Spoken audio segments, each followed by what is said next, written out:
നാരായണം പത്മഭുവം വസിഷ്ഠം ശക്തിം ച തൽപുത്രപരാശരം ച വ്യാസം ശുകം ഗൗഡപദം മഹാന്തം ഗോവിന്ദയോഗീന്ദ്രമഥാസ്യ ശിഷ്യം ശ്രീശങ്കരാചാര്യമഥാസ്യ പത്മപാദം ജഹസ്താമലകം ജ ശിഷ്യം തം തൊടകം വാർത്തികകാരമന്യാൻ അസ്മദ്ഗുരൂൻ സന്തതമാനതോസ്മി.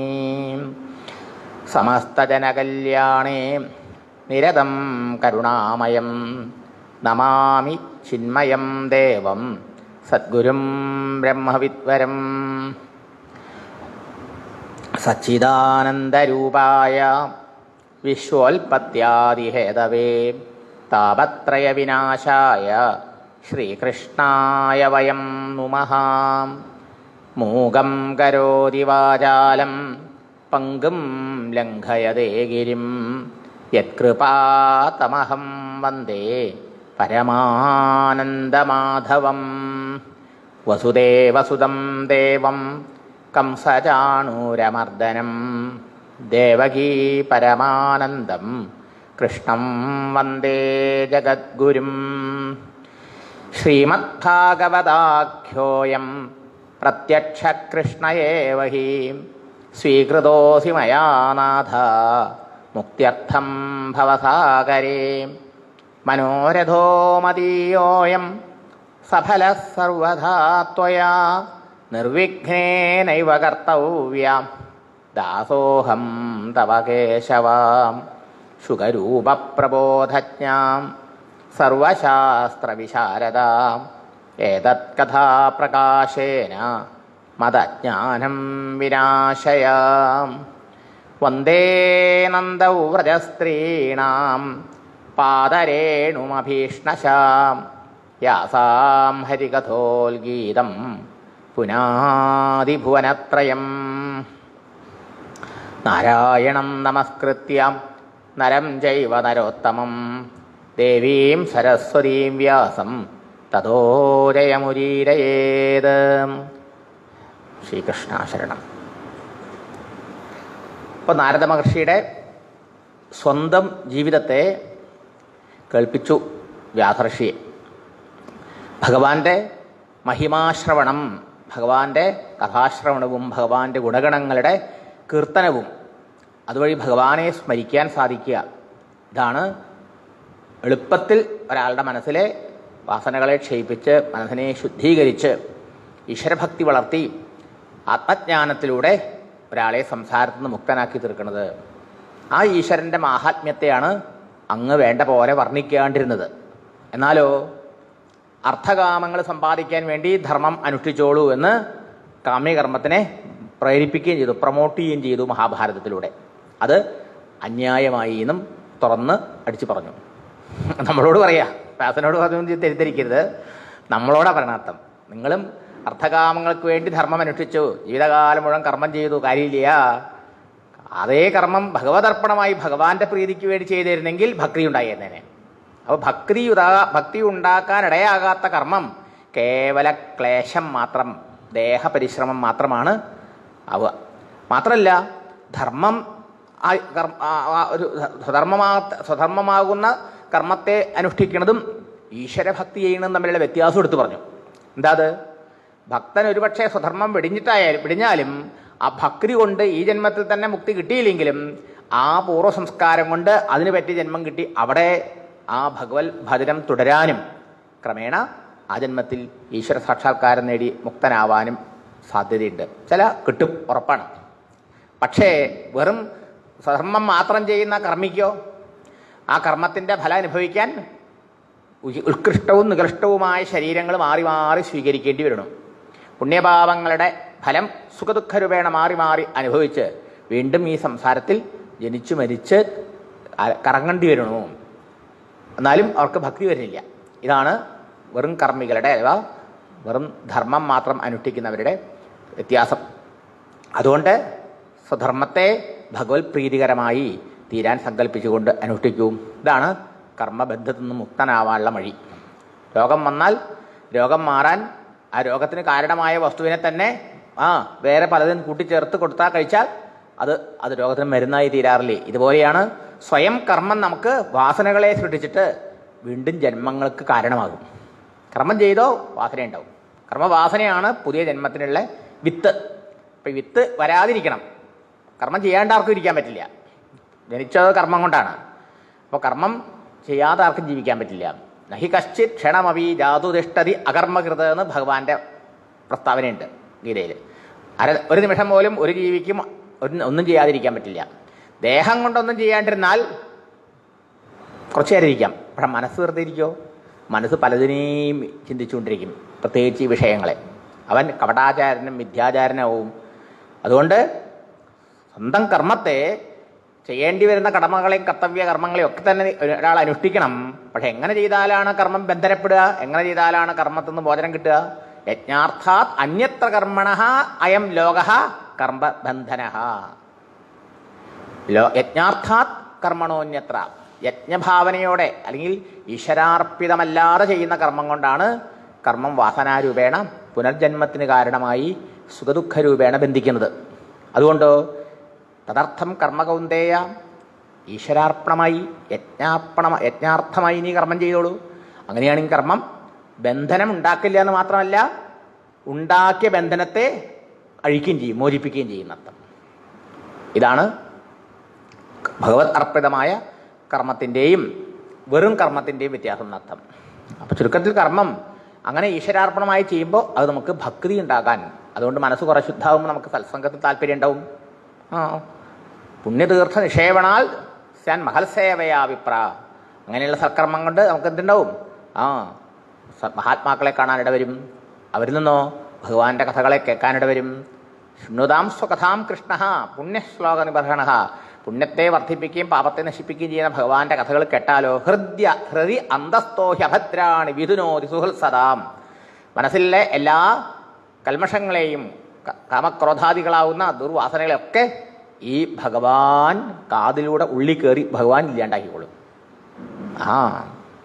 അപ്പോഴോ തദോരജസ്തമോ ഭാവാഹ കാമലോഭാദയശ്ചയേ ചേത ഏതൈരനാവിത്ത സ്ഥിതം സത്വേ പ്രസീദതി. ഇങ്ങനെ ഭക്തി വളരുന്തോറും രജോഗുണ തമോഗുണം കമ്മിയായി വരും. സത്വം തന്നെ ഇങ്ങനെ വർദ്ധിച്ച് സ്ഥായിയായി തീരും. അങ്ങനെ സത്വഗുണം പ്രധാനമായി തീർന്നു. ഭക്തി കൊണ്ട് അങ്ങേറ്റം മനസ്സ് പരിശുദ്ധമായി തീരുന്ന സമയത്ത് ആ മനസ്സ് ലോകവിഷയങ്ങളിലുള്ള ആസക്തി ഇല്ലാണ്ടാവും. മുക്തസംഗസ്യ തത്വവിജ്ഞാനം ജായതേ. അപ്പോൾ സംഘം മുഴുവൻ പോയി. വിഷയവിരക്തമായ മനസ്സിൽ ഭഗവാൻ സ്വന്തം ആത്മാവായി ദ്രഷ്ടാവായി സാക്ഷിയായി വിളങ്ങുന്നു എന്ന തത്വം ഗുരുവിൽ നിന്ന് ശ്രവിച്ചതിനെ സാക്ഷാത് അനുഭവമായി തീരുന്നർത്ഥം. അതോടെയോ ഭിദ്യതേ ഹൃദയഗ്രന്ഥി ചിദ്യന്തേ സർവസംശയ ക്ഷീയന്തേ അസ്യ കർമാണി ദൃഷ്ടേവ ആത്മനി ഈശ്വരേ. അങ്ങനെ ആ ഈശ്വരനെ തൻ്റെ ആത്മാവായി തന്നിൽ തന്നെ സാക്ഷാത്കരിച്ച് കഴിയുമ്പോഴോ അവന് കർമ്മബന്ധങ്ങളില്ലാണ്ടായി, സംശയങ്ങൾ തീർന്നു, അജ്ഞാനഗ്രന്ഥി പൊട്ടി നശിച്ചു, അജ്ഞാനം നശിച്ചു, പിന്നെ സംസാരമില്ല അവനെന്നർത്ഥം. ഇതൊക്കെ നേരത്തെ സൂചിപ്പിച്ചത് ആ ഒന്നാമത്തെ അധ്യായത്തിൽ പറഞ്ഞതാണ്. അതിന് ഉപോത്ബലകമായിട്ടാണ് വ്യാസനാരദ സംവാദത്തിലൂടെ ഇതേ ആശയത്തെ വീണ്ടും ഉറപ്പിക്കുന്നത്. പറയാനൊരു വസ്തുള്ളൂ, പലത് പറയാനില്ലല്ലോ. നമ്മൾ ചെയ്യേണ്ടത് ഒന്നേ ഒന്നുള്ളൂ. എന്താ? ഭഗവാന്റെ ഗുണഗണങ്ങളുടെ ശ്രവണ കീർത്തനങ്ങൾ നിരന്തരം ചെയ്തുകൊണ്ടിരിക്കുക. കർമ്മങ്ങൾ ചെയ്യേണ്ടത് കർത്തവ്യ കർമ്മങ്ങളെല്ലാം ചെയ്തോളുക മുറയ്ക്ക്. അതൊക്കെ ഭഗവത് സ്മരണയോടെ ഭഗവത് പ്രീതിക്കെന്ന് വിചാരിച്ച് ഭഗവത് അർപ്പണമായി ചെയ്തുകൊണ്ടിരുന്നോളുക. ബാക്കിയൊക്കെ ഭഗവാൻ നോക്കിക്കോളും. ഇത് രണ്ടും ചെയ്താൽ എല്ലാം വഴിക്ക് വഴി ശരിയായി വന്നോളും. ഇതാണ് പറഞ്ഞത്. ഇനി അതിന് തെളിവെന്താണെങ്കിലോ പ്രൂഫ് വേണ്ട എല്ലാത്തിനും. പ്രൂഫ് ഞാനാണ്. ഞാൻ എങ്ങനെ കഴിഞ്ഞ ജന്മത്തിൽ ഇന്ന് എന്നെ കാണുമ്പോഴേക്കും വേദവ്യാസ മഹർഷി, ഈശ്വരാവതാരമായ വേദമഹർഷി, ദേവന്മാർ പോലും പൂജിക്കുന്ന നാരദരാ വരണേന്ന് പറഞ്ഞ് പരിഭ്രാന്തരായി വേഗം പോയി കാൽക്ക വീഴുക, പാദപൂജ ചെയ്യുക, നമസ്കാരം ചെയ്യുക അല്ലേ? ഇങ്ങനെയൊക്കെ ചെയ്യുന്ന ഈ ഒരു നിലയിലേക്ക് ഈ ദാസിയുടെ മകൻ എങ്ങനെ ഉയർന്നു അല്ലേ? ഈ മേഡ് സർവന്റിന്റെ പുത്രന്റെ സ്ഥിതി ഇന്ന് ഈ നിലയിലെ ലോകഗുരുവായില്ലേ? ദേവന്മാർക്ക് പോലും ആരാധ്യനായി മാറിയെങ്കിൽ അത് ആരാക്കിയത്? ഈശ്വരനാണ് ആക്കിയത്. ഈശ്വരൻ്റെ ഗുണഗണങ്ങളാണ് ആക്കിയത്. ഈശ്വര മാഹാത്മ്യമാണ് ആക്കിയത്. അത് കേൾക്കാൻ സൗഭാഗ്യമുണ്ടായി എന്നുള്ളതാണ്. കുട്ടിയിലെ തന്നെ മഹാത്മാക്കളായ യോഗീശ്വരന്മാരെ 4 മാസം സേവ ചെയ്യാൻ ഭാഗ്യമുണ്ടായി. അതിൻ്റെ ഫലമായിട്ട് അവരുടെ മുഖത്തുനിന്ന് ഭഗവാന്റെ കഥകൾ നിരന്തരം കേട്ടു. അവർ ജപിച്ച നാമം ജപിച്ചു. ആ ഭാഗവധർമ്മത്തിൽ അഭിരുചി ജനിച്ചു. അതിൻ്റെ ഫലമായിട്ട് ആ ജന്മത്തിൽ തന്നെ കുട്ടിക്ക് ഭഗവാന്റെ മായയുടെ ശക്തി മനസ്സിലായി. ആ ഭഗവാൻ തൻ്റെ സ്വന്തം ആത്മാവാണെന്ന കാര്യം ബോധ്യായി. പ്രപഞ്ചത്തിൻ്റെ അക്ഷരത്തൊക്കെ നല്ലോണം ബോധ്യായി. പോരാത്തതിന് ആ ചാതുർമാസം കഴിഞ്ഞ് പോണ സമയത്ത് അവർ ഭഗവാൻ ഭക്തന്മാർക്ക് മുക്തിക്ക് വേണ്ടി നേരിട്ട് ഉപദേശിച്ച ഭാഗവത് ധർമ്മം, ഭഗവത് തത്വജ്ഞാനം ഉപദേശിച്ചു. അങ്ങനെയാണ് അവർ പോയത്.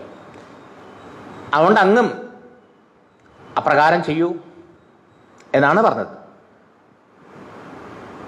അപ്പോൾ വേദവ്യാസ മഹർഷിക്ക് ഒരു സംശയം ആണ് 6-ാമത്തെ അധ്യായത്തിൽ. ഏവം നിശമ്യ ഭഗവാൻ ദേവർഷേർ ജന്മകർമ്മജാം ഭൂയ പപ്രച്ഛതം ബ്രഹ്മൻ വ്യാസ സത്യവതീസുതഃ. സൂതൻ പറയാണ്, അങ്ങനെ നാരദ മഹർഷി തൻ്റെ പൂർവ്വജന്മത്തെയും ആ പൂർവ്വജന്മത്തിലുണ്ടായ അനുഭവങ്ങളെയൊക്കെ സത്യവതീ പുത്രനായ വേദവ്യാസ മഹർഷിയോട് പറഞ്ഞ സമയത്ത് വേദവ്യാസ മഹർഷിക്കുണ്ടായ ഒരു സംശയം ഒരു നാരദനോട് അദ്ദേഹം ചോദിച്ചു. എന്താ അത്? ഭിക്ഷുഭിർവിപ്രവസിതേ വിജ്ഞാനാദേഷ്ടൃഭിസ്തവാം വർത്തമാനോ വയസ്യാദ്യേ തതക്കിം അകരോദ്ഭവാൻ. അങ്ങക്ക് ആ ദിവ്യജ്ഞാനം ഉപദേശിച്ചിട്ട് ആ യോഗികൾ പോയി എന്ന് പറഞ്ഞല്ലോ, ചാതുർമാസം കഴിഞ്ഞിട്ട്. അവർ പോയതിന് ശേഷം അങ്ങയുടെ ആ കുട്ടിക്കാലം പിന്നീട് അങ്ങ് എങ്ങനെയാണ് കഴിഞ്ഞത്? എന്താ ചെയ്തത്? സ്വയംഭുവക്കയാ വൃത്യ വർത്തിതം തേ പരം വയഃ കഥം ചേതമുതസ്രാക്ഷി കാലേ പ്രാപ്തേ കളേവരം. പിന്നീട് എങ്ങനെ അങ്ങ് ജീവിതം കഴിച്ചു? അങ്ങയുടെ ഈ ശരീരം എങ്ങനെ, എവിടെ, എപ്പോൾ, എവിടെ വച്ചിട്ട് എങ്ങനെ വീണുപോയി? അഥവാ എങ്ങനെയാണ് അങ്ങയുടെ ശരീര അന്ത്യം ഉണ്ടായത്? അതും മാത്രമല്ല, ആ ഉപദേശം കേട്ടതിന് ശേഷം അങ്ങനെ എല്ലാം ഉപേക്ഷിച്ച് കാട്ടിപ്പോയോ? സംശയം ഉണ്ടാവാലോ. എല്ലാം ഉപേക്ഷിച്ച് ഏകാന്തത്തിൽ പോയി ധ്യാനനിരതനായി ജീവിച്ചോ, അതോ സാധാരണ ജീവിതം നയിച്ചോ? അങ്ങയുടെ മരണം എങ്ങനെയായിരുന്നു, എവിടെ വച്ചിട്ടായിരുന്നു? അതിനെക്കുറിച്ച് അറിയാൻ ജിജ്ഞാസ. അതുമല്ല, ആശ്ചര്യം അതിനേക്കാളും എന്താച്ചാൽ കഴിഞ്ഞ ജന്മത്തിൽ നടന്ന കഥ, കഴിഞ്ഞ ജന്മത്തിലും കൂടി പറയാം, കഴിഞ്ഞ കൽപ്പത്തിൽ നടന്ന സംഭവം. നാരദന്റെ കഴിഞ്ഞ ജന്മം പറഞ്ഞാൽ കഴിഞ്ഞ കൽപ്പമാണേ. അന്ന് നടന്ന സംഭവം യാതൊന്നും വിട്ടുപോകാതെ ഇന്നത്തെ കുറച്ച് നേരത്തെ പോലെ ഇപ്പോൾ ഓർമ്മിക്കണോ? നമുക്ക് കുറച്ച് നേരം നടന്നു പോലും ഓർമ്മയില്ല. പിന്നെ കുറച്ച് ദിവസം പറഞ്ഞ ഓർമ്മയുണ്ടോ, കഴിഞ്ഞ ഓർമ്മയുണ്ടോ, പിന്നെ കുട്ടിക്കാലത്തെ ഓർമ്മയുണ്ടോ, പിന്നെ കഴിഞ്ഞ ജന്മത്തിന്റെ കഥ പറയേ വേണ്ട. പ്രാക്കൽപ്പ വിഷയാമേതാം സ്മൃതിം തേ സുരസത്തമ നഹ്യേഷ വ്യവധാൽ കാല ഏഷ സർവനിരാകൃതി. കാലഹ സർവനിരാകൃതി. ഈ കാലത്തിന്റെ സ്വഭാവം എന്താ? എല്ലാത്തിനെയും മറപ്പിക്കും. കാലം കൊണ്ടെല്ലാം മറന്നു പോകും നമ്മളല്ലേ. അങ്ങനെയുള്ള ആ ഈശ്വരന്റെ വിഭൂതിയായ ഈ കാലം കൊണ്ട് അങ്ങയുടെ ഏതാം സ്മൃതിയും, ഈ സ്മരണ മറന്നുപോയിട്ടില്ലല്ലോ, മറന്നുപോയില്ലല്ലോ. ഇതെങ്ങനെ സംഭവിച്ചു? ദാസീപുത്രനായും ചതുർമാസത്തിൽ മഹാത്മാക്കളെ സേവിച്ചതൊക്കെ കഴിഞ്ഞ കൽപ്പത്തിലെ കഥയല്ലേ. അതൊക്കെ എങ്ങനെ ഇത്ര കാലം കഴിഞ്ഞിട്ടും അങ്ങക്ക് ഓർമ്മ ഉണ്ടായി, മറക്കാണ്ട് എങ്ങനെ ഇരുന്നു? ഇതൊക്കെ ആശ്ചര്യല്ലേ? അതെ. സാരഥി പറഞ്ഞു, ഭിക്ഷുവിർവിപ്രവസിതേ വിജ്ഞാനാദേഷ്ടൃഭിർമമ വർത്തമാനോ വയസ്യാദ്യേ തത ഏതത് അകാരഷം. എനിക്ക് ഉപദേശമൊക്കെ തന്നതിന് ശേഷം ആ മഹാത്മാക്കള് പോയി, അവിടുന്ന് പോയി. അതിനുശേഷം എൻ്റെ ആ കുട്ടിക്കാലത്ത് ആദ്യ വയസ്സിൽ എന്ന് പറഞ്ഞാൽ ആദ്യ പ്രായം, കുട്ടിക്കാലം, ബാല്യം, ആ കാലത്ത് ഞാൻ അമ്മയെ സേവിച്ചുകൊണ്ട് അമ്മയ്ക്ക് സഹായമൊക്കെ ചെയ്തുകൊണ്ട് കുറച്ചു കാലം അങ്ങനെ കഴിഞ്ഞു പറയാം. എൻ്റെ അമ്മയുടെ അവസ്ഥ എന്തായിരുന്നു?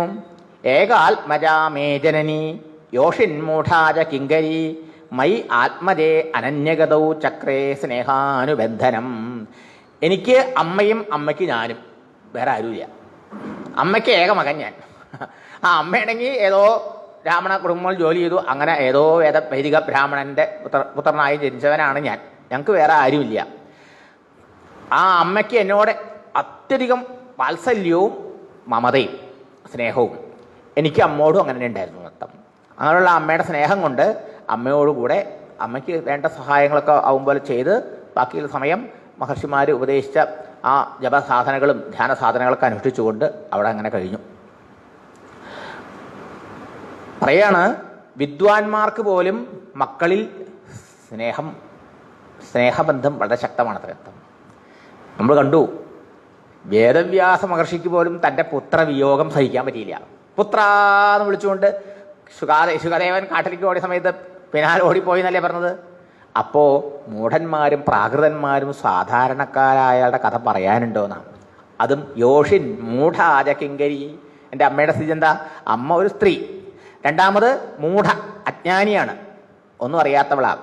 അങ്ങനെയുള്ള ഒരു സ്ത്രീക്ക് അതും ഏകമകൻ, അങ്ങനെയുള്ള എന്നോട് കൂടുതൽ മമത ഉണ്ടായാൽ ആശ്ചര്യമുണ്ടോ? ഇല്ല. സാ അസ്വതന്ത്രാന കൽപ്പാസീത് യോഗക്ഷേമം മമേച്ഛതി ഈശസ്യ ഹി വശേ ലോകഃ യോഷാതാരുമയ്യഥാ. എന്നിട്ട് പറയാ നാരദൻ, അങ്ങനെ എന്നോട് അങ്ങേറ്റത്തെ സ്നേഹവും വാത്സല്യവും ഉണ്ടായിരുന്നു അമ്മയ്ക്ക് എന്നുള്ളത് കൊണ്ട് എനിക്ക് എന്നെ എങ്ങനെയൊക്കെയോ സന്തോഷിപ്പിക്കണം, എനിക്ക് എന്തൊക്കെയോ വാങ്ങിത്തരണം, എന്നെ എങ്ങനെയൊക്കെയോ വളർത്തണം എന്ന് മോഹം ഉണ്ടായിരുന്നു. അങ്ങനെയാണല്ലോ എല്ലാ മക്കളോടും അമ്മമാർക്ക് ഉണ്ടാവും. ഏകമകനും കൂടി ആവുമ്പോൾ പ്രത്യേകിച്ച് ഉണ്ടാവുമല്ലോ. അപ്പം അമ്മയ്ക്ക് ഒരുപാട് ആശകളായിരുന്നു, മോഹങ്ങളായിരുന്നു. എന്ത്? എന്നെ എങ്ങനെയൊക്കെയോ ആക്കി തീർക്കണം എന്ന്. യോഗക്ഷേമം മമ ഇച്ഛതീന, എൻ്റെ യോഗക്ഷേമം നടത്തണം. എന്താ? ഉണ്ണിക്ക് നല്ല ഡ്രസ്സ് മേടിച്ചു കൊടുക്കണം, നല്ല ശാപ്പാട് ഉണ്ടാക്കി കൊടുക്കണം, അല്ലേ? നല്ല ആഭരണങ്ങൾ ഉണ്ടാക്കി കൊടുക്കണം, അല്ലേ? എങ്ങനെയൊക്കെ മോഹം ഉണ്ടാവില്ലേ? കുട്ടിക്കാലത്താണെങ്കിൽ നല്ല കളിക്കോപ്പുകൾ വാങ്ങിക്കൊടുക്കണം. ഇങ്ങനെ ആ പ്രായത്തിനനുസരിച്ച് മക്കൾക്ക് ഓരോന്നും മേടിച്ചു കൊടുത്ത് മക്കളെ സന്തോഷം ആയി വളർത്താൻ ഏതും അമ്മ ആഗ്രഹിക്കും. പ്രത്യേകിച്ചും എൻ്റെ അമ്മ ആഗ്രഹിച്ചു. പക്ഷേ അമ്മയുടെ അവസ്ഥ എന്താ? സാ അസ്വതന്ത്ര. അമ്മയ്ക്ക് ഇങ്ങനെ പലതും തരണം എന്നൊക്കെ മോഹം ഉണ്ടായിരുന്നെങ്കിലും അമ്മ സ്വാതന്ത്ര്യമില്ലാത്തവളായിരുന്നു. കാരണം അമ്മയ്ക്ക് ഒന്നാമത് സാമ്പത്തിക ഇല്ല, രണ്ടാമത് അന്യൻ്റെ വീട്ടിൽ ജോലി ചെയ്ത് കഴിയുന്ന ഒരു സ്ത്രീ ആയതുകൊണ്ട് അമ്മയ്ക്ക് അതിനുള്ള സ്വാതന്ത്ര്യം ഉണ്ടായില്ല. ഇഷ്ടം പോലെ എന്നെ സന്തോഷത്തോടെ വളർത്താൻ അമ്മയ്ക്ക് ആയില്ല. നാരദർ പറയാണ് ആ സമയത്ത്, അതിൻ്റെ ഇടയിൽ കൂടെ ഒരു തത്വോപദേശം. എന്താ അത്? എൻ്റെ അമ്മയ്ക്ക് അറിയില്ലായിരുന്നു എന്ത് ഈ സംഗതി. എന്താ? നമുക്ക് ആർക്കും സ്വാതന്ത്ര്യം ഇല്ല എന്നുള്ള കഥ. അമ്മയ്ക്ക് മാത്രമല്ല സ്വാതന്ത്ര്യം ഇല്ലാത്തത്, അമ്മ പാവമായതുകൊണ്ടും അമ്മ അന്യഗ്രഹത്തിൽ ഇങ്ങനെ ജോലിക്ക് കഴിയണോണ്ടും അമ്മയ്ക്ക് ഇത്രയൊക്കെ തന്നെ കുട്ടിക്ക് വേണ്ടി ചെയ്തു കൊടുക്കാൻ പറ്റുള്ളൂ.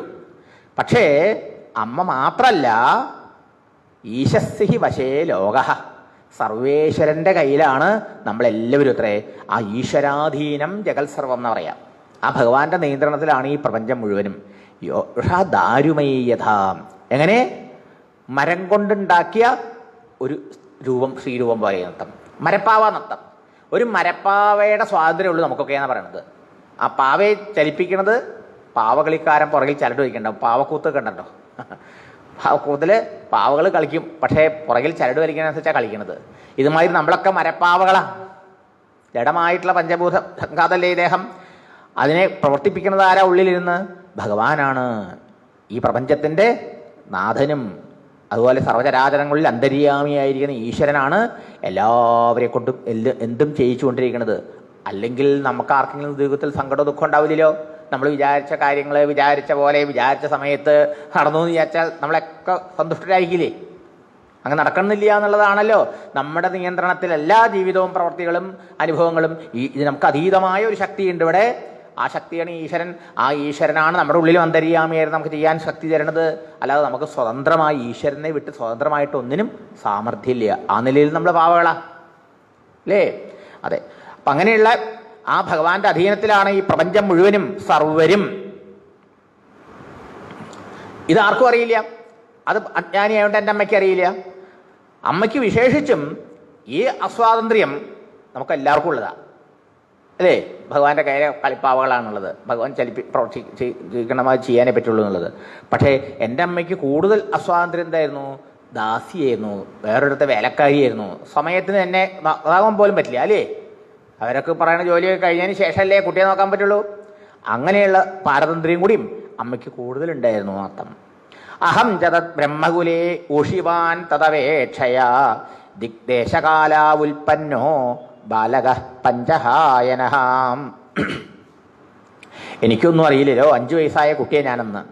കാലോ ദേശോ ഒന്നും അറിയാതെ ആ അമ്മയുടെ സ്നേഹം അനുഭവിച്ചുകൊണ്ട് തത് ബ്രഹ്മകുലെ, ആ ബ്രാഹ്മണ ഗൃഹത്തിൽ തന്നെ ആ അമ്മോടൊപ്പം ഞാൻ താമസിച്ചുകൊണ്ടിരുന്നു. ഏകദാ നിർഗതാം ഗേഹാത് ദുഹന്തീം നിശികാംബതി സർപ്പോദശൽപദാ സ്പൃഷ്ട കൃപണാം കാലചോദിത. അങ്ങനെ കഴിയുമ്പോൾ ഒരു ദിവസം ഉണ്ണിക്ക് വേണ്ടതൊക്കെ ചെയ്തു കൊടുക്കാൻ കഴിയണില്ലല്ലോ എന്നുള്ള വിഷമം കൂടി ഉണ്ട് അമ്മയ്ക്ക്. അങ്ങനെ ഇരിക്കുന്ന കാലത്താണ് ഒരു ദിവസം അമ്മ പശുവിനെ കറക്കാൻ പോകുമായിരുന്നു. നല്ല വെളിച്ചായിട്ടില്ലായിരുന്നു, ഇരുട്ടുണ്ടായിരുന്നു. സർപ്പോദശൽ പദാസ്പൃഷ്ട, അറിയാണ്ട് എന്തോന്ന് കണ്ടു അമ്മ ചവിട്ടി, ഏത് പാമ്പായിരുന്നു, ആ പാമ്പ് കടിച്ച് കാലചോദിത, കാലത്താൽ പ്രേരിതമായി ഒരു സർപ്പം അമ്മയുടെ കാൽ കടിച്ചു എന്നങ്ങനെ പറഞ്ഞത്. സമയം ആയാൽ എല്ലാവരും മരിക്കും. ആ അമ്മയ്ക്ക് മരിക്കാനുള്ള രോഗം പാമ്പ് കടിച്ചിട്ടാണ് മാത്രം. ഓരോരുത്തരുടെയും മരണത്തിന് ഇതുള്ളൂ. കാരണം കാലമാണ് എല്ലാവരെയും എല്ലാവരെയും വിഴുങ്ങുന്ന പാമ്പേതാ? കാലഭീമഭുജകം എന്നാണ് പറയുന്നത്. കാലമാകുന്ന ഭീമമായ വലിയ ഭുജകം പാമ്പ് നമ്മളെയൊക്കെ കടിക്ക് വിഴുങ്ങുക. പക്ഷെ ആ പാമ്പിൽ നിന്ന് രക്ഷപ്പെടാൻ ആരെ ആശ്രയിച്ചാൽ മതി? കൃഷ്ണനെ. കൃഷ്ണാൽ ത്രസ്യതി കാലഭീമഭുജകം. ആ മഹാകാലാഹിന പരിഗ്രസം എന്നൊക്കെ പറഞ്ഞില്ലേ? കാലമാവുന്ന പെരുമ്പാമ്പന്റെ കടിയേറ്റാണ് എല്ലാവരും മരിക്കുന്നത്. ശരിയല്ലേ? അതിന് രക്ഷപ്പെടാൻ എന്താ വഴി? കാലദേശാവധിഭ്യ നിർമുക്തനായ കൃഷ്ണനെ, ഭഗവാനെ ഭജിച്ചോളുക, ആശ്രയിച്ചോളുക എന്നർത്ഥം. ഇവിടെ അങ്ങനെ പശുവിനെ കറക്കാൻ പോണ സമയത്ത് പാമ്പ് കടിയേറ്റ് അമ്മ മരിക്കാനിട വന്നു. തഥാ തദഹമീശസ്യം ഭക്താനാം ശമവിപ്സതഃ അനുഗ്രഹം മന്യമാനഃ പ്രാതിഷ്ഠം ദിശമുത്തരാം. പക്ഷേ ഈ കുട്ടിയിൽ തന്നെ നല്ല സത്സംഗം കിട്ടിയോണ്ടും ആ ഈശ്വരന്റെ തത്വം മനസ്സിലാക്കാൻ ഭാഗ്യമുണ്ടായതുകൊണ്ടും അമ്മ മരിച്ചപ്പോൾ എനിക്ക് അത് വല്ലാത്ത ദുഃഖത്തിന് കാരണമായില്ല എന്നാണ്. എന്താ അത്? ഭഗവാൻ തൻ്റെ ഭക്തന്മാരുടെ നന്മയ്ക്കാണ് ഭക്തന്മാർക്ക് എല്ലാം കൊടുക്കുക എന്ന് എനിക്ക് ബോധ്യമായപ്പോഴേക്കും. ഭക്തന് ഭഗവാൻ ചെയ്യണ എല്ലാം നമ്മുടെ ദൃഷ്ടിയിൽ ചിലപ്പോൾ അത് സങ്കടമായി തോന്നാം, അത് നമുക്ക് അനിഷ്ടമായി തോന്നാം, അല്ലെങ്കിൽ നമുക്ക് ഇതല്ല വേണ്ടിയിരുന്നേന്ന് തോന്നാം. പക്ഷേ ആത്യന്തികമായി നമുക്ക് നമ്മുടെ ശ്രേയസ്സിന്, നമ്മുടെ മംഗളത്തിന്, നമുക്കുടെ നന്മയ്ക്ക് ഉതകുന്ന ഹിതമായ പ്രവൃത്തി മാത്രമേ സർവേശ്വരൻ ചെയ്യുള്ളൂ. അത്രയും ഇതിൽ വിശ്വാസം ഉണ്ടായാൽ തന്നെ നമുക്ക് അന്നന്ന് വരുന്നതിനെ അംഗീകരിച്ച് സ്വീകരിച്ച് സന്തോഷമായിട്ട് ജീവിക്കാൻ പറ്റും. അല്ലെങ്കിലോ എനിക്ക് അന്ന് അങ്ങനെ വന്നില്ലേ, ഇന്നിങ്ങനെ വന്നില്ലേ, നാളെ എന്താണോ വരാൻ പോണത്, ഇങ്ങനെ ആലോചിച്ച് വിഷമിച്ചുകൊണ്ടേ ജീവിക്കാൻ പറ്റുള്ളൂ. ശരിയല്ലേ? എന്തു വന്നാലും ഭഗവാൻ നല്ലതിനാണ് വരുത്തുന്നത്. അതിൽ എനിക്കറിയിപ്പം അറിയില്ലായിരിക്കും, പക്ഷെ ഭഗവാൻ അറിയാം. Bus full stop. പക്ഷെ ആ ഭഗവം വിശ്വാസം വരണമെങ്കിലോ ഇത്ര സത്സംഗം വേണമെന്ന് ആലോചിച്ച് നോക്കൂ. നാരദൻ കുട്ടിയായതുകൊണ്ടും ഈ 4 മാസം മഹാത്മാക്കളുടെ കൂടെ താമസിച്ച് ഇതൊക്കെ കേൾക്കാൻ ഇട വന്നുകൊണ്ട് ആ കുട്ടിക്കത് ഉറപ്പ് വന്നു എന്നർത്ഥം. അതുകൊണ്ടോ അനുഗ്രഹം മന്യമാനഃ, അമ്മയുടെ മരണവും ഒരു നിലയ്ക്ക് ഈശ്വരൻ എന്നിൽ ചെയ്ത അനുഗ്രഹമാണ് എന്ന് വിചാരിച്ചു. ആകപ്പാടെ ഈ ലോകത്തിൽ ഒരു ബന്ധമേ എനിക്കുണ്ടായുള്ളൂ, അത് ഈ അമ്മോടുള്ള ബന്ധമാണ്. അമ്മ ഇത്ര അധികം എങ്ങനെ എന്നെ സ്നേഹിക്കുമ്പോൾ അമ്മ വിട്ട് പോകാൻ പറ്റില്ലല്ലോ. അല്ലെങ്കിൽ എന്നാൽ മഹാത്മാക്കളോട് പോകാമെന്നൊക്കെ വിചാരമൊക്കെ ഉണ്ടായിരുന്നു. പക്ഷേ ഈ അമ്മയുടെ സ്നേഹം കാണുമ്പോൾ അങ്ങനെ പോകാൻ പറ്റില്ല. ഇപ്പം ദാ ആ ബന്ധവും ഭഗവാൻ തീർത്തു തന്നു എന്ന് വിചാരിച്ചു. പിന്നെ ആരോടും പറയാതെ പ്രാതിഷ്ഠം അത് പുറപ്പെട്ടു. എവിടേക്ക്? ഉത്തരാം ദിശം, വടക്കോട്ട് ലക്ഷ്യമാക്കിക്കൊണ്ടുപോയി. സ്പീതാൻ ജനപദാൻ തത്ര പുരഗ്രാമവ്രജാകരാൻ ഖർവടവാടീശ്ച വനാനി ഉപവനാനി ച. ഏതെല്ലാം സ്ഥലങ്ങളിലൂടെ വടക്കോട്ട് ഇങ്ങനെ സഞ്ചരിക്കുക, ലക്ഷ്യമൊന്നുമില്ല. ഇങ്ങനെ നടന്ന് പല സ്ഥലങ്ങളും കടന്നു പറയുന്നർത്ഥം അല്ലേ? നല്ല സമൃദ്ധങ്ങളായിട്ടുള്ളതായ രാജ്യങ്ങള്, ദേശങ്ങള്, രാജധാനികള്, ബ്രാഹ്മണ ഗൃഹങ്ങള്, പശുക്കളെ താമസിക്കുന്ന ഗോകുലങ്ങള്, ചിത്രധാതു വിചിത്ര അദ്രീൻ ഇഭവഗ്ന ഭുജദ്രുമാൻ ജലാശയാൻ ശിവജലാൻ നളിനീശ്വരസേവിതാഹ. സ്വർണം, രത്നങ്ങൾ, ഇതൊക്കെ ഉണ്ടാവണ ഖനികള് ചില സ്ഥലങ്ങളിൽ. ഇങ്ങനെ പോണ സമയത്ത് പലതും ഇങ്ങനെ കണ്ടുകൊണ്ട് പോവുകയാണേ. ഹേടഖർവടവാടി, കർഷകന്മാരുടെ ഗ്രാമങ്ങള്, അതുപോലെ പർവ്വതങ്ങളുടെ ഇടയിലുള്ളതായ ഗ്രാമങ്ങള്, കവുങ്ങ് മുതലായ ധാരാളം മരങ്ങളുള്ളതായ ഗ്രാമങ്ങള്, തോട്ടങ്ങള്, വനാനി, കാടുകള്, ഉപവനങ്ങള്, ഉദ്യാനങ്ങള്, പല നിറത്തിലുള്ള പർവ്വതങ്ങള്. അങ്ങനെ പോകുന്ന സമയത്ത് കാട്ടാനകളൊക്കെ ഇങ്ങനെ പിടിച്ചു വലിച്ചിട്ട് തലയൊക്കെ ഒടിഞ്ഞു കിടക്കണതായ ധാരാളം മരങ്ങള്, തെളിഞ്ഞ വെള്ളമുള്ള തടാകങ്ങള്, ദേവന്മാർ സ്നാനം ചെയ്യുന്ന പുണ്യ തടാകങ്ങള്, ഇങ്ങനെ ഓരോന്നും കണ്ടുപോകാം. ചിത്രസ്വനൈഹി പതരഥൈഹി വിഭ്രമഭ്രമരശ്രിയ നളവേണുരസ്തംഭ കുശകീചകഹ്വരം. പിന്നെയും അങ്ങോട്ട് ഇങ്ങോട്ട് പാറു നടക്കുന്ന വണ്ടുകള്, താമരപ്പൊയ്കള്, നല്ല നല്ല മുളകള്, അതുപോലെ ഓടകൾ, ഇങ്ങനെയുള്ള കാടുകൾ, ദർഭ, കുശ മുതലായിട്ടതായ പുല്ലുകളൊക്കെ നിറഞ്ഞിട്ടുള്ള ഇടതൂർന്ന വഴി ഇല്ലാത്ത സ്ഥലങ്ങൾ, ഇങ്ങനെ പല പല സ്ഥലങ്ങളും കണ്ടു. ഏക ഏവാദിയാദോഹമദ്രാക്ഷം വിപിനം മഹത് ഘോരം പ്രതിഭയാകാരം വ്യാളോലൂകശിവാചിരം. പിന്നെയും മുന്നോട്ട് പോയപ്പോഴോ വലിയ പാമ്പുകൾ, വിഷമുള്ള പാമ്പുകൾ, കുറുക്കന്മാർ, അതുപോലെ മൂങ്ങകൾ, ഇവരുടെയൊക്കെ ശബ്ദങ്ങൾ കേൾക്കാം. ഘോരമായ സിംഹങ്ങൾ, പല പല മൃഗങ്ങളൊക്കെയുള്ള ഘോരവനത്തിൽ തീനത്തം. പിന്നെ മുന്നോട്ട് പോകാൻ കഴിയില്ല എന്ന് കണ്ടു. അപ്പോഴേക്കും എന്തായി? നടന്ന് വിശപ്പും ദാഹവും ഒന്നും കിട്ടിയിട്ടില്ല. ക്ഷീണിതനായി, അവശനായി. അപ്പോഴാണ് അടുത്തൊരു തടാകം കണ്ടു. പരിശ്രാന്ത ഇന്ദ്രിയാത്മാഹം തൃട്പരീതോ ബുഭുക്ഷിതഃ സ്നാത്വാ പീത്വാ ഹൃദേ നദ്യ ഉപസ്പൃഷ്ടോ ഗതശ്രമഃ. യാത്രാശ്രമം തീരാൻ വേണ്ടിയിട്ട് എന്ത് ചെയ്തു? അവിടെ കണ്ട ഒരു ജലാശയത്തിലിറങ്ങി കുറേ കുളിച്ചു, നല്ലോണം കുളിച്ചു, കുറേ വെള്ളവും കുടിച്ചു. അതോടെ ക്ഷീണമൊക്കെ മാറി എന്നർത്ഥം. യാത്രാക്ഷീണമൊക്കെ മാറി കഴിഞ്ഞപ്പോൾ എന്താ ചെയ്യേണ്ടതെന്ന് ആലോചിച്ചപ്പോൾ അവിടെ ഒരു ആൽമരം കണ്ടു. ആ ആൽമരത്തിൻ്റെ ചോദിക്കുന്നത് മനുഷ്യവാസമേ ഇല്ല.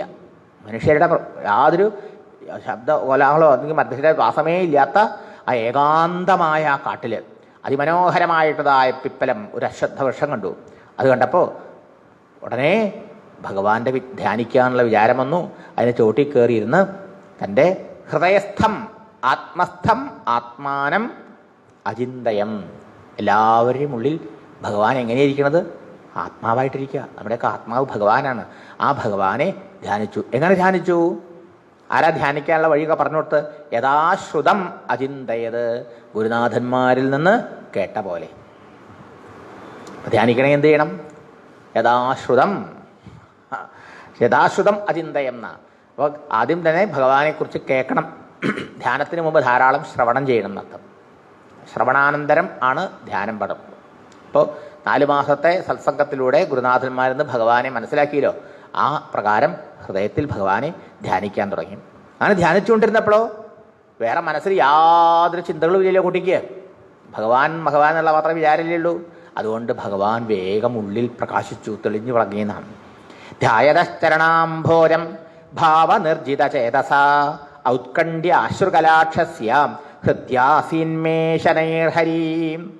ഭക്തി കൊണ്ട് മനസ്സ് എങ്ങോട്ടും പോണില്ല. ഭഗവാൻ എന്ന് പറഞ്ഞാൽ ഭഗവാന്റെ ചിന്ത മാത്രമുള്ളൂ. അത്യന്തം ഏകാഗ്രമായി ഭഗവാനെ കാണണം എന്നുള്ള ആ ഉത്കണ്ഠ, ഭഗവാനെ കാണുന്നുള്ള ആ മോഹം കൊണ്ട് കണ്ണിൽ വെള്ളം നിറയാൻ തുടങ്ങി. മാത്രമല്ല ആ ഏകാഗ്രചിത്തത്തോടുകൂടി ഭക്തിപൂർവ്വം ഭഗവാനെ കാണാനുള്ള കൊതിയോടുകൂടി അങ്ങനെ ധ്യാനിച്ചു കൊണ്ടിരുന്ന എൻ്റെ മനസ്സിൽ പെട്ടെന്ന് ശനൈർ ഹരി, ആ ശ്രീഹരിയുടെ ദിവ്യകോമള രൂപം അങ്ങനെ തെളിഞ്ഞ് പ്രകാശിച്ചു എന്നർത്ഥം. ഭഗവാന്റെ കോമള രൂപം ഉള്ളിൽ വന്നതോടുകൂടിയോ ഭക്തി വളർന്നു. ഭക്തി ഉദ്രേകം കൊണ്ട് ഹൃദയമലിഞ്ഞു, ആനന്ദ കണ്ണീരൊഴുകി, ശരീരത്തിലൊക്കെ രോമാഞ്ചമുണ്ടായി. ഉള്ളിൽ പറഞ്ഞറിയിക്കാൻ കഴിയാത്ത ഒരാനന്ദം അനുഭവപ്പെട്ടു. പ്രേമാതിപര നിർഭിന്ന പുളകാംഗോ അതിനിർവൃത ആനന്ദ സംപ്ലവേലീനോ നാവശ്യമുഭയം മുനേ. അങ്ങനെ ഭഗവത് സ്വരൂപം ഉള്ളിലങ്ങ് നിറഞ്ഞ് വിളങ്ങി പ്രകാശിച്ച് ആ ബ്രഹ്മാനന്ദാനുഭൂതിയിൽ അങ്ങനെ സ്വയം മറന്ന് മുഴുകി അങ്ങനെ ഇരിക്കുമ്പോഴേക്കും എന്തായി? എത്ര നേരം പോയി എന്നറിഞ്ഞില്ല. മനസ്സ് ധ്യാനിച്ചു കൊണ്ടിരുന്ന ആ ഭഗവത് സ്വരൂപത്തിൽ അങ്ങോട്ട് അലിഞ്ഞു പോയി എന്നർത്ഥം. ഉപ്പ് വെള്ളത്തിലിട്ടാൽ അലിഞ്ഞു പോകും പോലെ, ഐസ് ഒരു ഗ്ലാസ് വെള്ളത്തിൽ ഇട്ടാൽ കുറച്ച് നേരം കഴിയുമ്പോൾ ഐസിനെ കാണാത്തതുപോലെ ഭഗവാനെ ധ്യാനിച്ചപ്പോഴേക്കും ആ ഗുരുനാഥന്മാരുടെ അനുഗ്രഹം കൊണ്ട് ഭഗവത് സ്വരൂപം ഹൃദയത്തിൽ തെളിഞ്ഞു വിളങ്ങി. ആ ഭഗവത് സ്വരൂപം കണ്ടുകൊണ്ടങ്ങനെ സുഖമനുഭവിച്ചു കൊണ്ടിരുന്ന കുട്ടിയുടെ ആ മനസ്സ് ആ ഭഗവാനിൽ അങ്ങോട്ട് അലിഞ്ഞു പോയതോടുകൂടിയോ താനുമില്ലാണ്ടായി. മനസ്സില്ലെങ്കിൽ പിന്നെ താനില്ലല്ലോ. മനസ്സലിഞ്ഞു പോയപ്പോഴോ മനസ്സിൽ കണ്ട ആ രൂപവും ഇല്ലാണ്ടായി.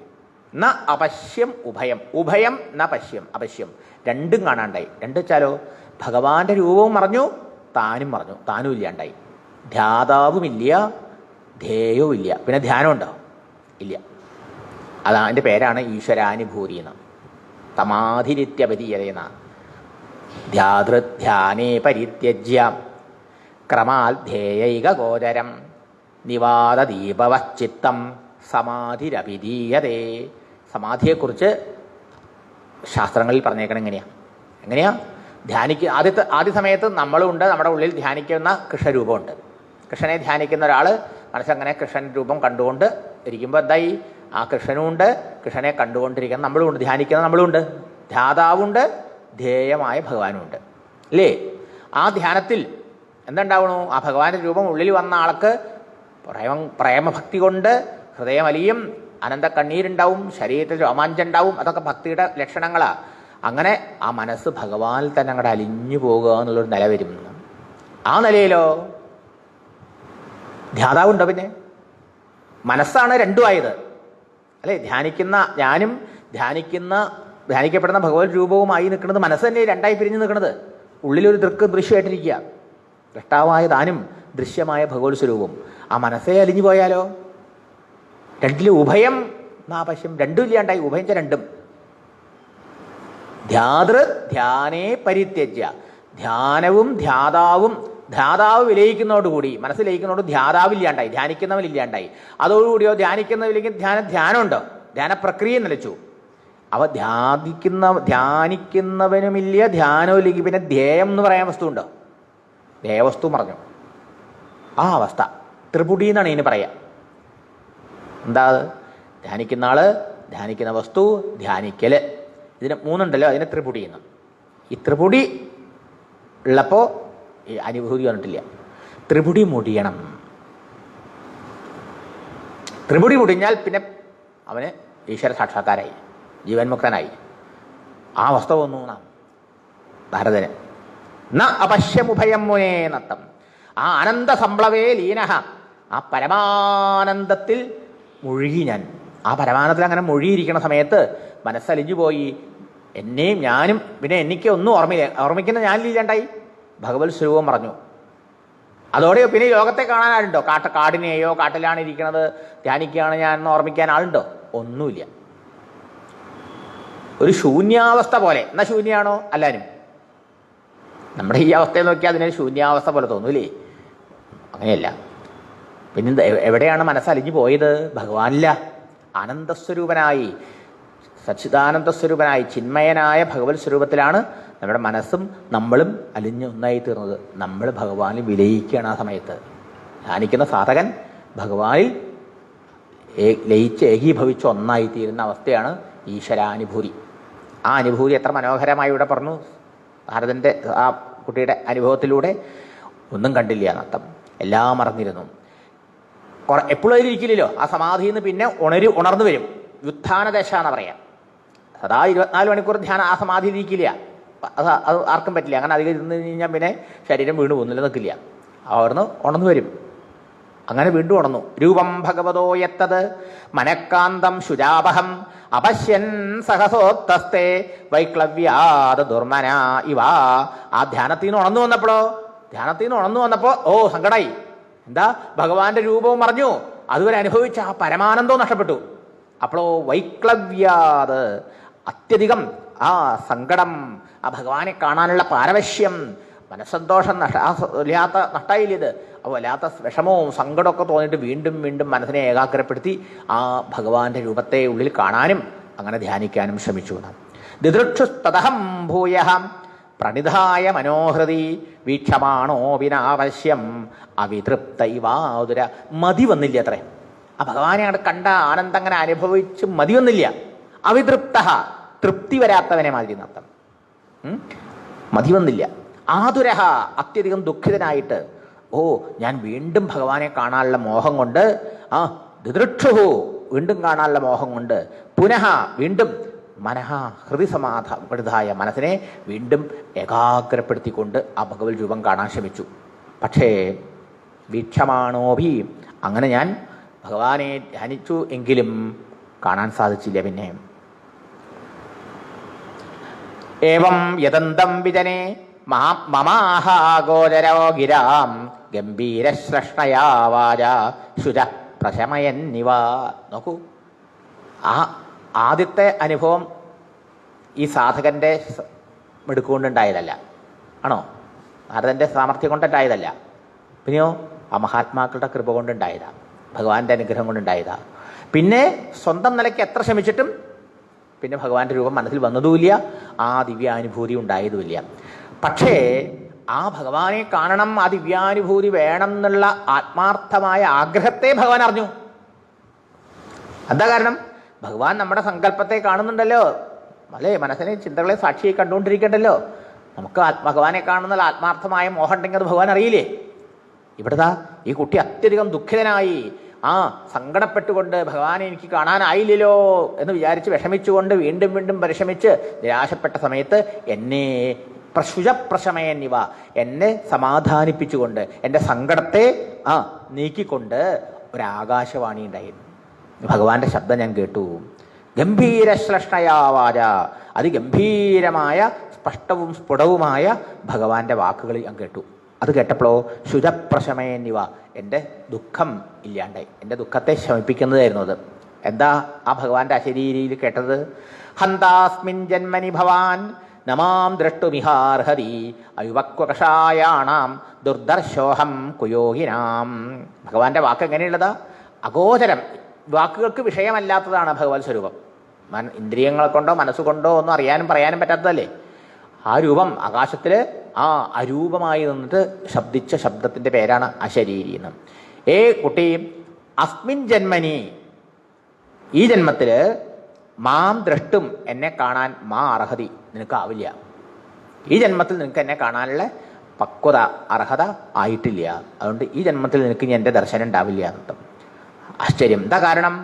അയുപക്വ കഷായാണാം, മനസ്സിലെ വാസനകളൊക്കെ നീങ്ങി അത്യന്തം പരിശുദ്ധവും പരിപക്വവും ആകാത്ത കുയോഗിനാം, കുയോഗികൾക്ക്, മനസ്സ് വേണ്ടത്ര പാകപ്പെടാത്ത സാധകന്മാർക്ക് ദുർദർശ അഹം, കാണാൻ കഴിയാത്തവനാ ഞാൻ.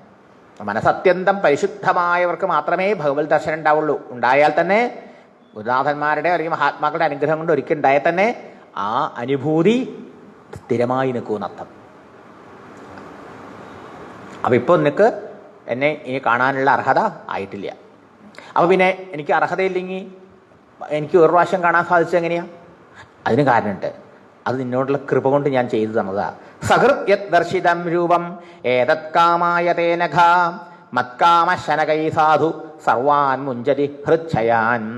ഒരു പ്രാവശ്യം നിനക്ക് എൻ്റെ രൂപം കാണിച്ചു തന്നത് നിനക്ക് എന്നിൽ കൂടുതൽ മോഹം ഉണ്ടാവാൻ വേണ്ടിയിട്ടാണ്. ഒരിക്കലും ഭഗവത് ദർശനവും ആ അനുഭൂതിയും ഉണ്ടായ ഒരാൾക്ക് പിന്നെ മറ്റൊന്നിലും മോഹം ഉണ്ടാവില്ല. കൂടുതൽ കൂടുതൽ ഭഗവാനിക്ക് ആകർഷണം ഉണ്ടാവും. ഇരുമ്പിനെ ആകർഷിക്കും പോലെ എന്നോട് കൂടുതൽ കൂടുതൽ പ്രേമവും അനുരാഗവും ഉണ്ടായി തീരാൻ വേണ്ടിയിട്ടാണ്. അങ്ങനെ ഭഗവാനോട് ആ പ്രേമം വന്നാലോ മനസ്സിലെ സർവാൻ മുഞ്ചതി ഹൃച്ഛയാൻ, മനസ്സിലെ സകല മാലിന്യങ്ങളും ഇല്ലാണ്ടാവും. എന്നാ മനസ്സിൻ്റെ മാലിന്യം? കാമക്രോധ ലോപമോഹമത മാത്സര്യ അഹങ്കാര ഇത്യാദികളാണ് മനസ്സിൻ്റെ എല്ലാ മാലിന്യങ്ങളും ദോഷങ്ങളും. ഇതെല്ലാം ആ ഭഗവത് പ്രേമം കൊണ്ട് തന്നെ ഇല്ലാണ്ടാവും. അപ്പം എനിക്ക് ഒരു പ്രാവശ്യം എൻ്റെ ദർശനം കിട്ടിയ ആൾക്ക് കൂടുതൽ കൂടുതൽ എന്നിലേക്ക് മോഹം ഉണ്ടാവും, ആകർഷണം ഉണ്ടാവും. ആ ആകർഷണം നിനക്ക് ഉണ്ടാവാൻ വേണ്ടിയിട്ട് ഞാൻ ഒരിക്കൽ ദർശനം തന്നതാണ്. അത് ഭഗവാന്റെ കൃപയല്ലേ, സ്വന്തം പ്രയത്നം കൊണ്ടല്ല ഉണ്ടായത്. സ്വന്തം പ്രയത്നം കൊണ്ട് ഭഗവാന്റെ ഇതുണ്ടാവണമെങ്കിൽ എന്ത് ചെയ്യണം? സ്വന്തം പ്രയത്നം കൊണ്ടില്ല, പ്രയത്നം കൊണ്ട് ഭഗവാന്റെ കൃപയുണ്ടാവും. അതന്നെ മനസ്സ് ശുദ്ധമാകണം. ആ മനസ്സ് ശുദ്ധമാകാത്തത് കൊണ്ട് നിനക്ക് ഈ ജന്മം എൻ്റെ ദർശനം ഉണ്ടാകില്ല. എങ്ങനെയാണ് നിനക്ക് എൻ്റെ അനുഗ്രഹത്തിന് പാത്രീഭൂതനാവാനും ഒരു പ്രാവശ്യം ഈ ദർശനവും അനുഭൂതി ഉണ്ടാവാനിടയായത്? അതിന് കാരണം മഹത്കൃപയാണ് അത്രയർത്ഥം. മുഖ്യതസ്തു മഹത്കൃപയാ ഏവാന. മുഖ്യമായും മഹാത്മാക്കളെ സേവിച്ച് അവരുടെ അനുഗ്രഹം സമ്പാദിക്കണം.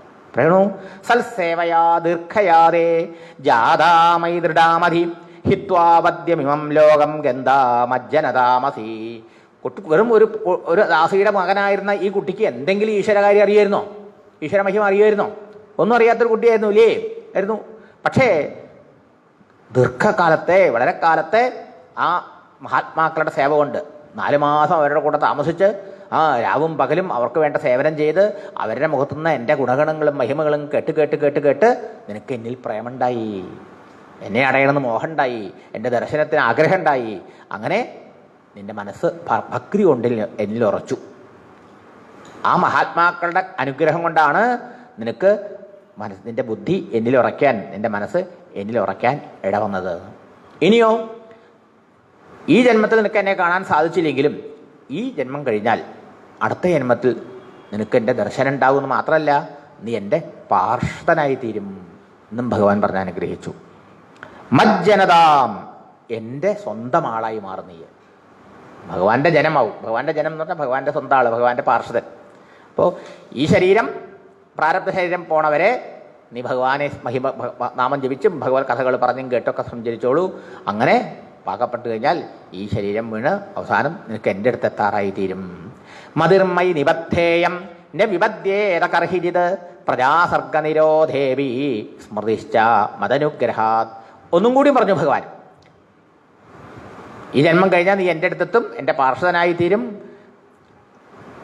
എന്നാലും ഈ ജന്മം കഴിഞ്ഞാലും ഈ ജന്മത്തിൽ കഴിഞ്ഞ കാര്യങ്ങളൊന്നും നീ മറന്നു പോവില്ല. മതിർമയി നിബദ്ധേയം, നിന്റെ മനസ്സ് എന്നിൽ ഭക്തി കൊണ്ട് ഉറച്ചുല്ലോ. അതുകൊണ്ടോ കർഹിത്, ഒരു കാലത്തും നിനക്ക് ഇപ്പോൾ ഉള്ള ഈ ഭക്തിക്ക് ഇളക്കുണ്ടാവില്ല. എവിടെ പോയാലും നിന്റെ മനസ്സിൽ ഈ ഭക്തിഭാവം ഉണ്ടാവും. അത് എങ്ങനെ സംഭവിക്കും? മദാനുഗ്രഹാത്, അത് എൻ്റെ അനുഗ്രഹം കൊണ്ടാണ്. ഭഗവത് ദർശനം ഉണ്ടായ ആൾക്ക് പിന്നെ ഒരിക്കലും ഭഗവാനിന്ന് കിഴപ്പോട്ട് പോവില്ല, അധപ്പതനുണ്ടാവില്ല, ആ ഭക്തി നശിക്കില്ല. പ്രജാസർക്ക നിരോധേവി, പ്രളയകാലത്തിൽ പോലും നിനക്ക് ഈ നടന്ന കാര്യങ്ങളൊക്കെ ഓർമ്മയുണ്ടാവും. സ്മൃതി, നിന്റെ ഈ സ്മരണ നശിച്ചു പോവില്ല. ഇത് ഭഗവാന്റെ അനുഗ്രഹം. അപ്പോൾ ചോദിച്ചല്ലോ, കഴിഞ്ഞ കൽപ്പത്തിൽ നടന്ന കാര്യങ്ങളൊക്കെ എങ്ങനെ അങ്ങേക്ക് ഓർമ്മയുണ്ടായി എന്ന് ചോദിച്ചില്ലേ വ്യാസര്? അറിയാതെ ഭഗവാന്റെ അനുഗ്രഹമാണ്. മദനുഗ്രഹം എന്ന് എടുത്തു പറഞ്ഞു. എൻ്റെ പ്രത്യേക അനുഗ്രഹം കൊണ്ട് ഈ ജന്മം കഴിഞ്ഞാൽ നീ എൻ്റെ പാർഷദനായി തീരും. നിനക്ക് എന്നിൽ ഉറച്ച ഭക്തി ഇനി വർദ്ധിക്കുവരെയല്ലാതെ കുറയാൻ പോണില്ല. മൂന്നാമത്, നിനക്ക് ഈ നടന്ന കാര്യങ്ങളൊക്കെ അടുത്ത ജന്മത്തിൽ നിനക്ക് ഓർമ്മയുണ്ടാവും. എപ്പോഴും പ്രളയം കഴിഞ്ഞാലും, ഇനി പ്രളയം കഴിഞ്ഞിട്ടുള്ള അടുത്ത ജന്മം, അപ്പോഴും ഓർമ്മയുണ്ടാവുമെന്നും ഭഗവാൻ അനുഗ്രഹിച്ചു കൊടുത്തു. എന്താ അതിൻ്റെ അർത്ഥം? ഭഗവാനെ ഭജിച്ചാൽ അതിൻ്റെ ഫലത്തിന് നാശമില്ല. ഭഗവത് ഭജനത്തിൻ്റെ ഫലം ശാശ്വതമാണ്. ശാശ്വതമായ ഭഗവത് പ്രാപ്തിയെ തരും. എന്നാൽ ഈ ലോകത്തിൽ അതും ഇതും അവിടെ ഇവിടെ ഓടി നടന്ന് അതും ഇതൊക്കെ ചെയ്തിട്ട് എന്തെങ്കിലുമൊക്കെ നേടിയാലോ? ലോകത്തിൽ നേടുന്ന കർമ്മത്തിൻ്റെ ഫലം നശ്വരമാണ്. ക്ഷണികമായ എന്തെങ്കിലുമൊക്കെ താൽക്കാലികമായ അനുഭവങ്ങളെ തരാൻ പര്യാപ്തമാവുള്ളൂ, അല്ലേ? ഈശ്വരഭജനം ശാശ്വതമായ ഫലത്തെ തരും. അതൊരിക്കലും നശിക്കില്ല, ജന്മജന്മാന്തരങ്ങൾ കഴിഞ്ഞാലും. അതാണ് ഇവിടെ സൂചിപ്പിച്ചത്. അതുകൊണ്ട് വ്യവഹാരം കർമ്മം ചെയ്യാണ്ടിരിക്കാൻ നമുക്ക് ആർക്കും ആവില്ല. പക്ഷെ ആ ചെയ്യുന്ന കർമ്മം ഭക്തി ഉണ്ടാവാൻ വേണ്ടി ഭഗവാനിൽ അർപ്പിച്ചുകൊണ്ട് ചെയ്യണം. ആ ഭഗവത് ഭജനം ചെയ്യാത്ത ജന്മം നഷ്ടമാണെന്ന് ഓർമ്മിപ്പിക്കുക. ഏതാവതുക്വാ ഉപരരാമ തന്മഹദ്ഭൂതം മഹദ്ഭൂതം നഭോലിംഗമലിംഗമീശ്വരം അഹം ച തസ്മൈ മഹതാം മഹീയസേ ശീർഷ്ണാവനാമം വിദധേനുകമ്പിത. എന്നോടുള്ള അനുകമ്പ കൊണ്ട് ഭഗവാൻ നഭോലിംഗം, ആകാശത്തിൽ രൂപമില്ലാത്ത രൂപത്തിലാണല്ലോ എന്നോട് ഉപദേശിച്ചത്, ആശരീരി. ഇപ്രകാരം എന്നെ അനുഗ്രഹിച്ചുകൊണ്ട് ഭഗവാന്റെ അശരീരി ഉണ്ടായി. ഞാൻ ആ അശരീരി കേട്ട ദിക്കിനെ നോക്കി ആ ഭഗവാന്റെ വാക്കാന്ന് മനസ്സിലാക്കി ഭഗവാനെ നമസ്കരിച്ചു എന്നർത്ഥം. നാമാനി അനന്തസ്യ ഹതപ്രഭപ്പടൻ ഗുഹ്യാനി ഭദ്രാണി കൃതാനി ജസ്മരൻ ഗാം പര്യടൻ തുഷ്ടമനാഗതസ്പൃഹാം കാലം പ്രതീക്ഷൻ വിമതോ വിമത്സരാം. ഭഗവാന്റെ അത്ഭുതകരമായ കാരുണ്യത്തിന് പാത്രീഭൂതനായി ഞാൻ, അല്ലേ? ആ ഭഗവാനോടുള്ള കൃതജ്ഞത നിർഭരമായ ഹൃദയത്തോടുകൂടി ഇനിയിപ്പോൾ ഈ ശരീരം പോണവരെ കാത്തിരിക്കണമല്ലോ. ആ ശരീരം പോണവരെ എന്ത് ചെയ്യണം? ആ ഭഗവാന്റെ മഹാത്മ്യങ്ങൾ, ആ ഗുരുനാഥന്മാരെന്ന് കേട്ടതിനെ ഓർമ്മിച്ചുകൊണ്ട് നാണം കൂടാതെ ഉച്ചത്തിൽ ഭഗവാന്റെ നാമങ്ങളും ഗുണഗണങ്ങളും പാടിക്കൊണ്ടും കീർത്തിച്ചുകൊണ്ടും ഭഗവാന്റെ ആ ദിവ്യലീലകളെ മനസ്സിലിങ്ങനെ സ്മരിച്ചുകൊണ്ടും ഭൂമിയിലിങ്ങനെ ചുറ്റി സഞ്ചരിച്ചു. പല പല പുണ്യതീർത്ഥങ്ങളിലും ക്ഷേത്രങ്ങളിലൊക്കെ ദർശനം ചെയ്ത് തീർത്ഥങ്ങൾ കുളിച്ച് ഇങ്ങനെ സഞ്ചരിച്ചു. ഗതസ്പൃഹ, എങ്ങനെയാണ് സഞ്ചരിച്ചത്? ഒന്നിലും പ്രത്യേകിച്ചൊരാഗ്രഹമില്ലാതെ. വിമത, യാതൊരു അഹങ്കാരവുമില്ലാതെ. വിമത്സര, ആരോടും ഒന്നിനോടും ഒരു മത്സരബുദ്ധിയുമില്ലാതെ. കാലം പ്രതീക്ഷൻ, ഭഗവാൻ ഗ്യാരണ്ടി ചെയ്തിട്ടുണ്ട്, ഈ ജന്മം കഴിഞ്ഞ് ഈ ശരീരം പോയാൽ നിനക്ക് എൻ്റെ അടുത്ത് എത്താമെന്ന്. അപ്പം ഈ ശരീരം പോകുന്നതിനെ പ്രതീക്ഷിച്ചു കൊണ്ടത്രേ. ഈ ശരീരം ഒന്ന് പോയി കിട്ടിയാൽ മതി തോന്നി. എന്താ, ഇത് കിട്ടിയ ഉടനെ വാഗ്ദാനം ചെയ്താലോ ഭഗവാന്റെ പാർഷദനാവാലോ എന്നതുകൊണ്ട്. നാമാനി അനന്തസ്യ, ആ അനന്ത ഗുണഗണങ്ങളോടുകൂടിയ ഭഗവാന്റെ ആ ദിവ്യങ്ങളായ തിരുനാമങ്ങളെ ജപിച്ചുകൊണ്ടും ഭഗവാൻ ചെയ്തതായ അത്ഭുത ലീലകളെ മനസ്സിൽ സ്മരിച്ചുകൊണ്ടും ഓരോരോ സ്ഥലങ്ങളിൽ അങ്ങനെ സഞ്ചരിച്ചു. അപ്പപ്പോൾ എന്തു വരുമോ അതുകൊണ്ട് സന്തോഷിച്ചു. പ്രത്യേകിച്ച് ഒന്നും കിട്ടണമെന്ന് ആരാഗ്രഹമില്ല. ഇതൊക്കെ നമുക്കുണ്ടാവേണ്ട ഗുണങ്ങളാണ്. പ്രത്യേകിച്ചൊരാഗ്രഹം ഉണ്ടായിക്കഴിഞ്ഞാൽ നമുക്ക് എപ്പോഴും സന്തോഷിക്കാൻ പറ്റില്ല. അന്നൊന്ന് വന്നതിനെ സന്തോഷത്തെ സ്വീകരിച്ച് സന്തോഷിക്കാൻ പറ്റില്ല. നാരദന് പ്രത്യേകിച്ചുണ്ടായ ഗുണം എന്താണ്? ഗതസ്പൃഹ, പ്രത്യേകിച്ച് ഒന്നിലും ഒരാഗ്രഹവുമില്ലാതെ, വന്നു ചേരുന്ന വസ്തുക്കളെ തുഷ്ടമന സ്വീകരിച്ച് അതോട് സന്തോഷിച്ചുകൊണ്ട്, വിമതഃ യാതൊരു അഭിമാനവുമില്ലാതെ വിനയാന്വിതനായിട്ട് ഈ ശരീരം എന്നാണ് പോണതെന്ന് പ്രതീക്ഷിച്ചുകൊണ്ട്, കാലം പ്രതീക്ഷൻ, ആ കാലത്തെ പ്രതീക്ഷിച്ചുകൊണ്ട് ഇങ്ങനെ പര്യടൻ ലോകത്തിൽ സഞ്ചരിച്ചു. ചുമ്മാ സഞ്ചരിക്കല്ല ചെയ്തത്, ചുമ്മാ അലഞ്ഞിരിയല്ല, ഭഗവാന്റെ ഗുണഗണങ്ങൾ പാടിയും കീർത്തിച്ചും സ്മരിച്ചും ചിന്തിച്ചും തിരുനാമങ്ങൾ ലജ്ജ വിട്ട് ഉച്ചത്തിൽ പാടിയും അങ്ങനെ സഞ്ചരിച്ചു. ഏവം കൃഷ്ണമതേ ബ്രഹ്മൻ അസക്തസ്യ അമലാത്മനഃ കാലപ്രാദുരഭൂൽ കാലേ തടിത് സൗദാമിനി യഥാ. അങ്ങനെ സഞ്ചരിച്ചുകൊണ്ടിരിക്കുമ്പോൾ ആ സമയം വന്നു, ആ പ്രാരബ്ധ ശരീരം വീണു പോകേണ്ട കാലം വന്നു. കാലേ കാലഹ പ്രാദുരഭൂർ, സമയമായപ്പോ കാലൻ മുമ്പിൽ വന്നു. കാലഹ വെച്ചാൽ കാലൻ, കാലം വെച്ചാലോ സമയത്ത്. എങ്ങനെ വന്നു? തടിൽ സൗദാമിനിയത, ഇടിവെട്ടും സമയത്ത് പെടിവെട്ടും മിന്നലും ഒരുമിച്ചുണ്ടാവൂലേ, ആ ഇടിമിന്നൽ പോലെ പെട്ടെന്ന് ആ മരണസമയമായപ്പോൾ ആ യമധർമ്മനെ കാണാൻ സാധിച്ചു. ഏവം കൃഷ്ണമതേഹേ, എങ്ങനെ? ഭഗവാനെ തന്നെ സ്മരിച്ചുകൊണ്ടും ചിന്തിച്ചുകൊണ്ടും ധ്യാനിച്ചുകൊണ്ടും അവിടുത്തെ തിരുനാമങ്ങൾ ജപിച്ചുകൊണ്ടും മറ്റൊന്നിലും ആഗ്രഹം വെക്കാതെ സഞ്ചരിച്ച ആ കുട്ടിയുടെ മനസ്സ് വേഗം നിർമ്മലമായി. ബ്രഹ്മൻ പറയാണ്, ബ്രഹ്മജ്ഞാനിയായ വേദവ്യാസ മഹർഷേ, ഭഗവത് നാമത്തിൻ്റെയും ഭഗവത് ഗുണങ്ങളുടെയും മഹാത്മ്യം ആണ് എന്നെ ഈ നിലയിലേക്ക് എത്തിച്ചത്. അങ്ങനെ യമധർമ്മന് അവകാശപ്പെട്ടതാണല്ലോ ഈ ശരീരം. അത് അദ്ദേഹത്തിന് കൊടുത്തും വെച്ച് കുട്ടി എന്ത് ചെയ്തു? നേരെ വൈകുണ്ഠത്തിൽ ഭഗവാന്റെ പാർഷദനായി. പ്രയുജ്യമാനേ മയിതാം ശുദ്ധാം ഭാഗവതീം തനും ആരബ്ധകർമ്മ നിർവാണോ നപതത് പാഞ്ചഭൗതിക. പഞ്ചഭൂതങ്ങളെ കൊണ്ടുണ്ടാക്കിയതാണ് നമ്മുടെ ഈ ശരീരം. ഈ പഞ്ചഭൂത ശരീരം ഈ ലോകത്തിൽ അവകാശപ്പെട്ടതല്ല, ഈ ലോകത്തിൻ്റെയാണ്. അത് ലോകത്തിന് കൊടുത്തിട്ടേ പോകാൻ പറ്റുള്ളൂ. ഈ ശരീരം കൊണ്ടല്ല നമ്മൾ വൈകുണ്ഠത്തിൽ എത്തുന്നത്. അവിടെയുള്ളത് ദിവ്യമായ ശരീരമാണ് അല്ലേ? ഭഗവാന്റെ പാർശ്വ ശരീരം അലൗകികമായിട്ടുള്ളതാണ്, ദിവ്യമായിട്ടുള്ളതാണ്, അത്യന്തം നിർമ്മലമായിട്ടുള്ളതാണ്. അത് സ്വീകരിക്കാൻ ഈ ശരീരത്തെ ഇവിടെ വിട്ടും വെച്ച് വൈകുണ്ഠത്തിലേക്ക് പോയി പാർശ്വനാവാൻ വേണ്ടി. കൽപ്പാന്ത കാലം വരെ അവിടെ കഴിഞ്ഞു. കൽപ്പാന്തം എന്ന് പറഞ്ഞാൽ എന്താ? ബ്രഹ്മാവിൻ്റെ ആയുസ് കഴിയണ വരെയാണ് ഒരു കൽപ്പം. 1000 ചതുർയുഗം ബ്രഹ്മാവിന് പകല. ആ പകൽ സമയത്തിനാണ് കൽപ്പകാലം, സൃഷ്ടി നടത്തുന്ന സമയം എന്ന് പറയുന്നത്.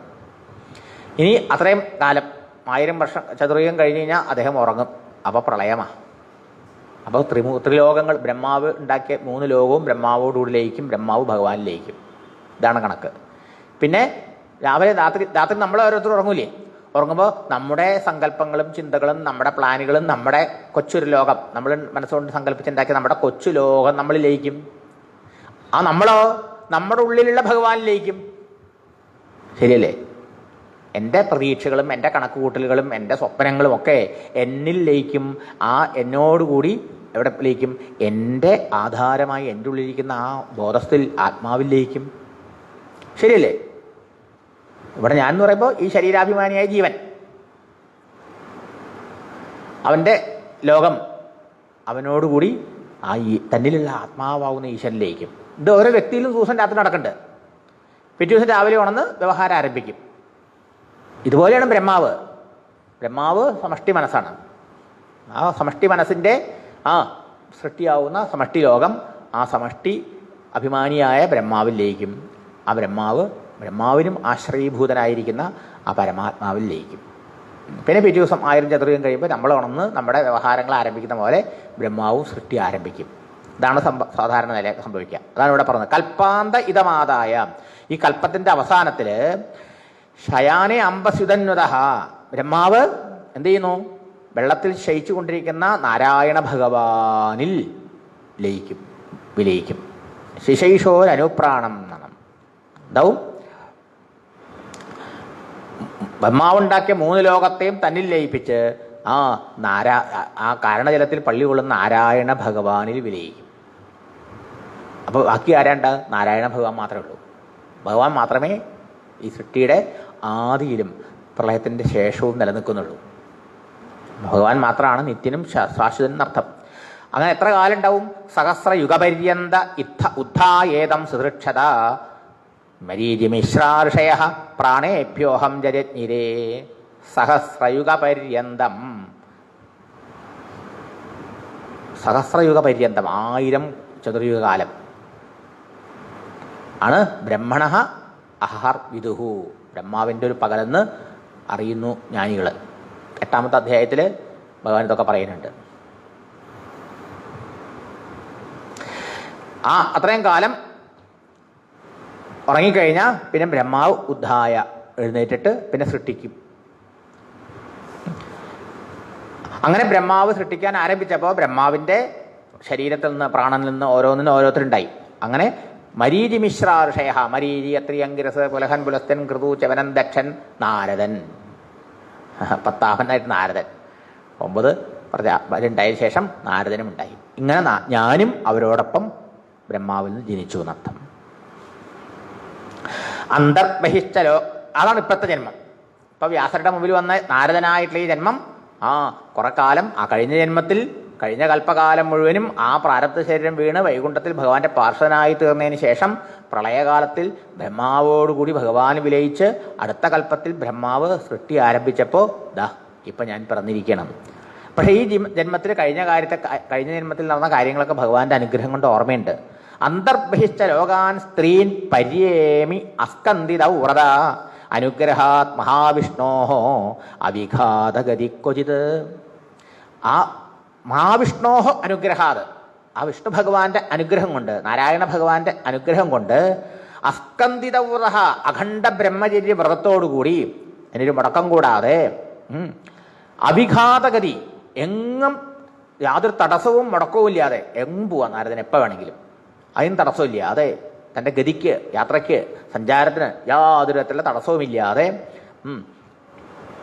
3 ലോകങ്ങളിലും, 3 ലോകാൻ, 3 ലോകങ്ങളിലും പര്യേമി, പര്യടനം നടത്തുക, സഞ്ചരിക്കുക. 3 ലോകത്തും പോകാനുള്ള സ്വാതന്ത്ര്യം നാരദനേ ഉള്ളൂ, എല്ലാവർക്കും ഇല്ല. അതിന് ഓരോരോ ജീവന്മാർക്കും ഓരോടത്തെ സ്ഥാനമുള്ളൂ. സാധാരണ കർമ്മികളാണ്, കർമ്മം ചെയ്യുന്ന ആൾക്കാർക്ക് എവിടെ വരെ പോവാം? കർമ്മണ പിതൃലോകഹാന. ഈ ത്രൈലോക്യത്തിൻ്റെ ഉള്ളിൽ മാത്രമേ ഉള്ളൂ ഇത്രയും അർത്ഥം. ഭൂലോകം, ഭൂർലോകം, സ്വർലോകം, ഈ 3 ലോകങ്ങളിലുള്ളൂ. മരിച്ച് ഭൂമിലോകം ഒന്ന് പറക്കാം, പിന്നെ പിതൃലോകത്ത് പോകാം, അല്ലെങ്കിൽ സ്വർഗ്ഗലോകത്ത് പോകാം. സാധാരണ കർമ്മത്തിൻ്റെ ഫലം അനുഭവിക്കാൻ അവിടെ വരെ പോകാൻ പറ്റുള്ളൂ. എന്നാലോ കർമ്മത്തോടൊപ്പം ഉപാസനയും ചെയ്ത മഹാന്മാരുണ്ടെങ്കിലോ അവർക്ക് ഈ 3 ലോകത്തിൻ്റെ ഉള്ളിൽ നിൽക്കണ്ട. അവരൊറ്റയടിക്ക് മരിച്ചു കഴിഞ്ഞാൽ 3 ലോകത്തെയും താണ്ടി അതിൻ്റെ അപ്പുറത്തേക്ക് പോകും. ഭൂഗുഹ സ്വഹ, അങ്ങനെയാണല്ലോ. ഭൂലോകം, ഭൂമിലോകം, മറ്റേ അന്തരീക്ഷ ലോകം, അതാണ് പിതൃലോകം എന്നുള്ള. അതിൻ്റെ മുകളിലാണ് സ്വർഗ്ഗലോകം. അതിൻ്റെ അപ്പുറത്ത് മഹാജനഹ തപഹ സത്യം, അതിൻ്റെ മുകളിൽ വേറെ ലോകമുണ്ട്. അത് മഹാ ഉപാസകന്മാരുടെയും തപസ്വികളുടെയൊക്കെ ലോക. അവരാണെങ്കിൽ അതിന് താഴേക്ക് വരില്ല, ഈ ത്രിലോകങ്ങളിലേക്ക് വരില്ല. മനസ്സിലായില്ലേ? അപ്പോൾ ഓരോരുത്തർക്കും ഓരോ എബോർഡാ, ഓരോ സ്ഥാനമാണ്. പക്ഷെ നാരദനോ ലോകത്തും പോവാം, തപസ്വികളുടെ മഹർഷിമാരുടേതായ ലോകത്തിലും പോവാം. മഹർലോകം, ജലലോകം, തപോലോകം, സത്യലോകം, എവിടെ വേണമെങ്കിൽ കയറി ചെല്ലാം. അതേസമയം സ്വർഗത്തിൽ പോവാം, അതേസമയത്തോ യമധർമ്മൻ്റെ അടുത്ത് പോവാം, അതേസമയത്ത് ഭൂമിയിൽ നമ്മുടെ അടുത്തേക്ക് വരാം. ഇതാണ് അസ്കന്ദിത വ്രത എന്ന് പറയാൻ കാരണം. അഖണ്ഡ ബ്രഹ്മചര്യ വ്രതത്തിന് തടസ്സമില്ല, അതുമാതിരി തൻ്റെ സഞ്ചാരത്തിനും 3 ലോകങ്ങളിലും പോകാനും യാതൊരു തടസ്സവും. ഇങ്ങനെ ആണ് നാരദൻ്റെ സഞ്ചാരം. ത്രിലോക സഞ്ചാരീന്ന് നാരദനെ പൊതുവെ പറയും. അതിന് കാരണം എന്താ? എല്ലാവർക്കും കിട്ടാത്ത ഈ സ്വാതന്ത്ര്യം എനിക്ക് അങ്ങനെ കിട്ടി.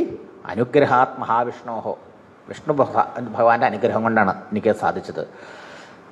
ദേവദത്താം വീണാം സ്വരബ്രഹ്മ വിഭൂഷിതാം മൂർച്ഛയിത്വാ ഹരികഥാം ഗായമാനശ്ചരാമ്യഹം. എങ്ങനെയാണ് നാരദൻ സഞ്ചരിക്കുന്നതാണെങ്കിലോ ഗായമാനഹ ഹരികഥാം, ഹരികഥ പാടിക്കൊണ്ടാണ്, ഹരിയുടെ ഗുണഗണങ്ങൾ പാടിക്കൊണ്ടാണ്.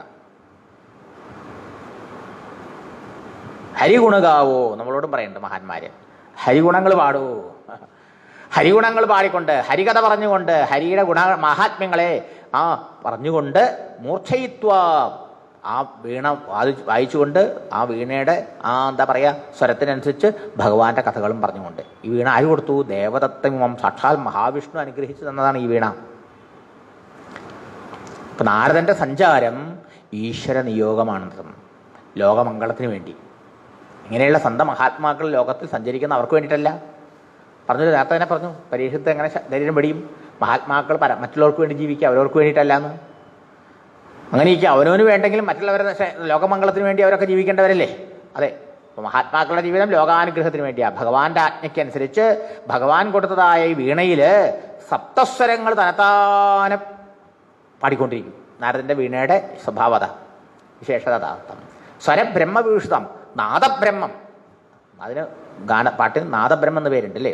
നാദം ഭഗവാൻ, വാസ്തുവിൽ ഭഗവാന്റെ തന്നെ ആണ് ഒരു പ്രത്യേക വേറെ സ്വരൂപമാണത്. അങ്ങനെയുള്ള ആ സ്വയം പാടുന്ന ആ വീണയിലെ ആ രാഗത്തിനൊത്ത് ഭഗവാന്റെ ഗുണഗണങ്ങളും മഹിമകളും പാടിക്കൊണ്ട് ലോകത്തിലങ്ങനെ സഞ്ചരിക്കുക. അങ്ങനെ സഞ്ചരിക്കുമ്പോൾ തൻ്റെ ഇപ്പോഴത്തെ അനുഭവവും അപ്പോഴത്തെ അനുഭവവും തമ്മിലുള്ള അന്തരം പറയാം. കഴിഞ്ഞ ജന്മത്തിൽ ഞാൻ ഭഗവാനെ ഒരു പ്രാവശ്യം ഭഗവാന്റെ കൃപ കൊണ്ട് കണ്ടു പറഞ്ഞു, പിന്നെ എത്രയോ പ്രാവശ്യം കാണണമെന്ന് വിചാരിച്ച അശ്രാന്ത പരിശ്രമം ചെയ്തിട്ടും ഭഗവാൻ ഒരു പ്രാവശ്യം പോലും ദർശനം തന്നില്ല. ഇനി ജന്മത്തിൽ ഇല്ല എന്ന് പറഞ്ഞു. ഇപ്പോഴത്തെ സ്ഥിതി എന്താ? പ്രകായതസ്വവീര്യാണി തീർത്ഥപാദ പ്രിയശ്രവാഹ ആഹൂത ഇവമേ ശീഘ്രം ദർശനം യാതി ചേതസി. ഇപ്പോൾ ഭഗവാന്റെ വീണയിൽ ഭഗവാന്റെ ഗുണഗണങ്ങളും പാടിങ്ങനെ സഞ്ചരിക്കുന്ന സമയത്ത് ഉടനെ ഭഗവാൻ ഓടി വന്ന് എനിക്ക് ദർശനം തരുമത്രേ. നമ്മളൊരാളെ വിളിക്കുമ്പോൾ കൃഷ്ണ എന്ന് വിളിക്കുമ്പോൾ ഉടനെ കൃഷ്ണൻ എന്താന്ന് ചോദിച്ചിട്ട് ഓടി വരില്ലേ? എന്ന കണക്ക് അവിടുത്തെ ഗുണഗണങ്ങളെയും മഹിമകളെയും പാടുന്ന ആ എൻ്റെ മനസ്സിൽ ഭക്തന്മാരെ ആനന്ദിപ്പിക്കുന്ന ഭഗവാൻ ഓടി വന്ന് ദർശനം വ്യാധി ശീഘ്രം വേഗം വന്ന് ദർശനം തരണു. ഒരു പ്രയാസം ഇല്ലാൽ ഇന്ന് ഭഗവത് ദർശനം എൻ്റെ സഞ്ചാരത്തിനുമില്ല ഒരു തടസ്സം, ഭഗവത് ദർശനത്തിനും തടസ്സമില്ല. മുറിവില്ലാതെ ഭഗവാനെ കണ്ടുകൊണ്ടും അനുഭവിച്ചുകൊണ്ട് സഞ്ചരിക്കുക.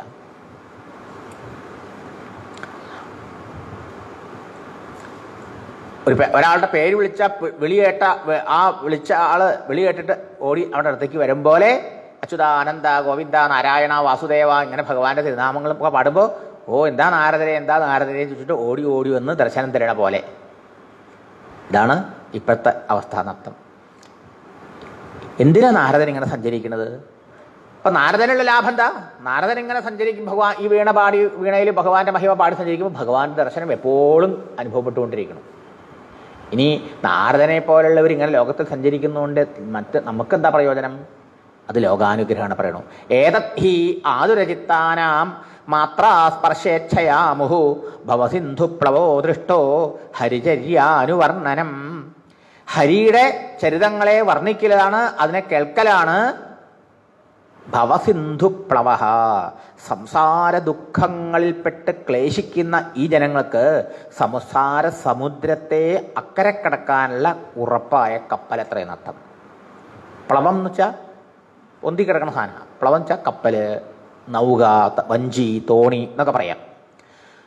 കടൽ കടക്കാൻ നമുക്ക് തോണി പോരാ, ബോട്ടും പോരാ, കപ്പൽ തന്നെ വേണം. അപ്പോൾ നമുക്ക് കടക്കേണ്ടത് സമുദ്രമാണ്. എന്ത് സമുദ്രമാണ്? ദുഃഖസമുദ്രം. പലതരത്തിലുള്ള ദുഃഖങ്ങൾ അനുഭവിക്കുക, വീണ്ടും വീണ്ടും വീണ്ടും വിഷയങ്ങളെ ആഗ്രഹിക്കുക, അത് നേടാൻ വേണ്ടി പരിശ്രമിക്കുക, എന്നിട്ട് അതിൽ കിട്ടാണ്ടിരിക്കുക, നിരാശ വരിക, സങ്കടപ്പെടുക. ഇനി കിട്ടിയെന്ന് വിചാരിച്ചാൽ കുറച്ച് നേരത്തേക്ക് സന്തോഷം വരുമ്പോഴേക്കും ആ കിട്ടിയത് നഷ്ടപ്പെടുക, അപ്പോഴും സുഖം സങ്കടം അല്ലേ? വിഷയാഗ്രഹം എപ്പോഴും ദുഃഖത്തിലേ കലാശിക്കുള്ളൂ. എന്താ കാരണം? ചിലപ്പോൾ ആഗ്രഹിച്ച പിന്നെ അടങ്ങിയിരിക്കാൻ പറ്റില്ല, ആഗ്രഹ നിവൃത്തിക്ക് വേണ്ടി പരിശ്രമിക്കണം അല്ലേ? പരിശ്രമിച്ചാൽ പരിശ്രമം ഒന്നിലോ സഫലമാവും അല്ലെങ്കിൽ വിഫലമാവും, അനുകൂല അല്ലെങ്കിൽ പ്രതികൂലവും. അനുകൂലമായ സന്തോഷമാണ്, പക്ഷെ ആ സന്തോഷവും കുറച്ച് കഴിയുമ്പോൾ പോവും. എന്താ കാരണം? ആ നേടിയ അനുഭവം കർമ്മത്തിൻ്റെ ഫലമല്ലേ, പരിമിതമല്ലേ, അത് പോകുമ്പോൾ നഷ്ടം. അനുകൂലാനുഭവം കഴിയുമ്പോൾ നഷ്ടം, അല്ലെങ്കിൽ അനുകൂലമായത് പോകുമ്പോൾ സങ്കടം, വരുമ്പോൾ സുഖം. ഇനി പ്രതികൂലമായതോ വരുമ്പോൾ ദുഃഖം, കുറച്ച് കഴിയുമ്പോഴോ അത് പോകും. അപ്പോൾ കുറച്ച് നേരം സന്തോഷം ഉണ്ടാവും. ചുരുക്കം പറഞ്ഞാൽ ജീവിതം എന്താ? പ്രിയാപ്രിയ വിയോഗ യോഗ ശോകാഗ്നിനാ ദഹ്യതി. പ്രഹ്ലാദൻ പറയാണ്, ഭഗവാനെ ഈ ജീവിതം എന്ന് പറഞ്ഞാൽ പ്രിയപ്പെട്ടവരുടെ വേർപാട്, അപ്രിയമായ ആളുകളുടെയും വ്യക്തികളുടെയും അനുഭവങ്ങളുടെ സംയോഗം, വരവ്, ഇതിൽപ്പെട്ടിട്ട് ദുഃഖിക്കാനേ നേരമുള്ളൂ എന്നർത്ഥം. നമുക്ക് ഇഷ്ടമുള്ളത് നമ്മുടെ കൂടെ നിൽക്കില്ല. നമ്മൾ ഇഷ്ടമുള്ള പോകുമ്പോൾ ദുഃഖം, ഇഷ്ടമുള്ള ആളാവട്ടെ, ഇഷ്ടമുള്ള വസ്തു ആവട്ടെ, ഇഷ്ടമുള്ള കാര്യമാവട്ടെ, അത് പോവും. എന്ത് വന്നാലും സ്ഥിരമായിരിക്കില്ല, കാലത്തിൻ്റെ സ്വഭാവം വന്നതൊക്കെ പോകുന്നല്ലേ, ഉണ്ടായതൊക്കെ ഇല്ലാണ്ടാവുന്നല്ലേ? അതെ. അപ്പോൾ പ്രിയ വിയോഗം അപ്രിയ സംയോഗം, ഇത് രണ്ടും മാറി മാറി സംഭവിക്കലല്ലേ ജീവിതം അല്ലേ? പ്രിയാപ്രിയ വിയോഗ ശോകാഗ്ന മുഹ്യതി, ആ ദുഃഖ അഗ്നി പോലെയാ, അതിൽ ദഹിച്ചുകൊണ്ടിരിക്കുകയാണ് ജനങ്ങൾ. അപ്പോൾ സംസാര ദുഃഖം എന്ന് പറഞ്ഞ എന്താണ്? ഇതാണ് വിഷയാശ കൊണ്ട ദുഃഖം ഉണ്ടാവണമെന്ന് പറയാ. മാത്രാ സ്പർശേച്ഛയാന്നാ പറഞ്ഞത്. മുഹു, വീണ്ടും വീണ്ടും ഈ വിഷയങ്ങൾ കാണണം, കേൾക്കണം, അനുഭവിക്കണം മോഹം. മാത്ര എന്ന് പറഞ്ഞാൽ ഇന്ദ്രിയങ്ങൾ, സ്പർശം എന്ന് പറഞ്ഞാലോ വിഷയങ്ങൾ, ശബ്ദസ്പർശാദികളുടെ വിഷയങ്ങളുടെ പ്രതീകമായിട്ടാണ് സ്പർശം എന്ന് പറഞ്ഞത്. 2-ാം അധ്യായത്തിൽ നമ്മൾ കേട്ടിട്ടുണ്ട് ഈ ശ്ലോകം. മാത്രാ സ്പർശാസു കൗന്ദേയ ശീതോഷ്ണസുഖ ദുഃഖദാഹ ആഗമാ അപായിനഃ അനിത്യാഹ. അല്ലേ, ഇതൊന്നും സ്ഥിരല്ല. എന്ത് നല്ലത് വന്നാലും പോവും, ചീത്ത വന്നാലും പോവും. മാത്ര സ്പർശങ്ങൾ, മാത്രകൾ അളക്കുന്നത് കൊണ്ടാണ് ഇന്ദ്രിയങ്ങളെ മാത്ര എന്ന് പറയുന്നത്. ഈ വിഷയങ്ങളെ കണ്ണിലൂടെ അളക്കുന്നു, കാതിലൂടെ അളക്കുന്നു, ഒരനുഭവത്തിലൂടെ, അല്ലേ?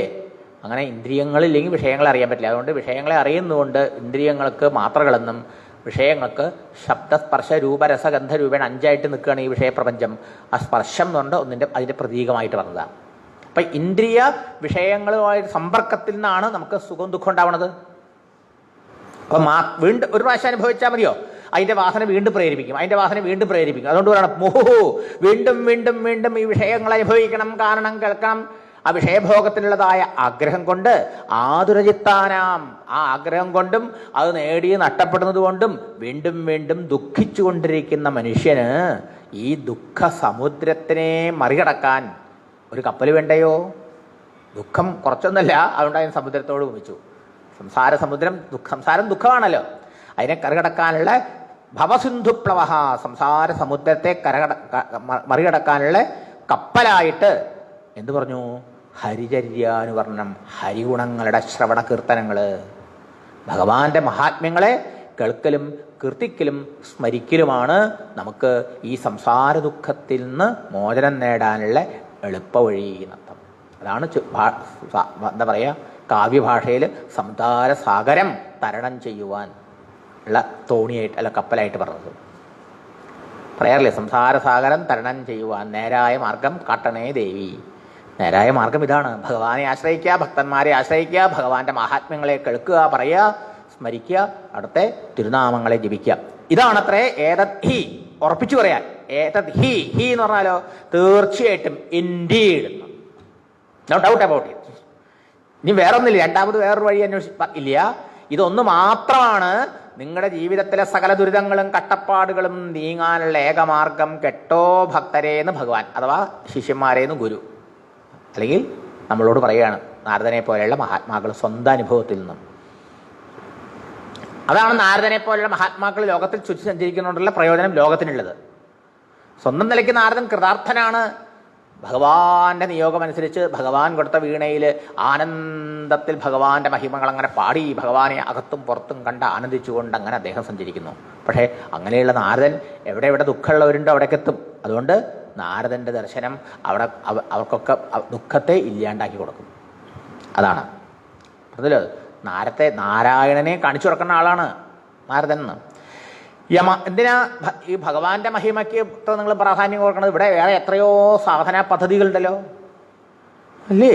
നിങ്ങൾ ഇപ്പോൾ നോക്കിയാൽ മതി, യൂട്യൂബോ അല്ലെങ്കിൽ നിങ്ങൾ ഗൂഗിൾ മാസ്റ്ററെ നോക്കിയാൽ, ഗൂഗിൾ അടിച്ചു നോക്കിക്കഴിഞ്ഞാൽ എത്രയാണ് സാധനാ പദ്ധതികൾ. അയ്യോ, നമ്മളാകെ അമ്പരന്ന് പോകുന്ന രീതിയിലുള്ള ഗുരുക്കന്മാരുണ്ട്, പദ്ധതികളുണ്ട്, അല്ലേ?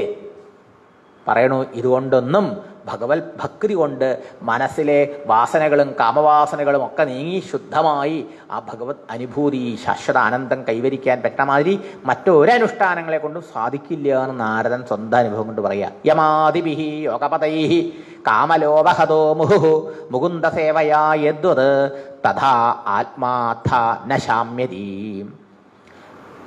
ഹരികഥ തന്നെ, ഭഗവാന്റെ മഹാത്മ്യ ഗുണഗണങ്ങളുടെ ശ്രവണകീർത്തനങ്ങൾ, അവിടുത്തെ ലീലകൾ, അവിടുത്തെ അവതാര കഥകളും ലീലകളൊക്കെ കേൾക്കുന്നതും വർണ്ണിക്കുന്നതും തന്നെയാണ് ഒരാളുടെ മനസ്സിനെ ശുദ്ധീകരിക്കുള്ളൂ.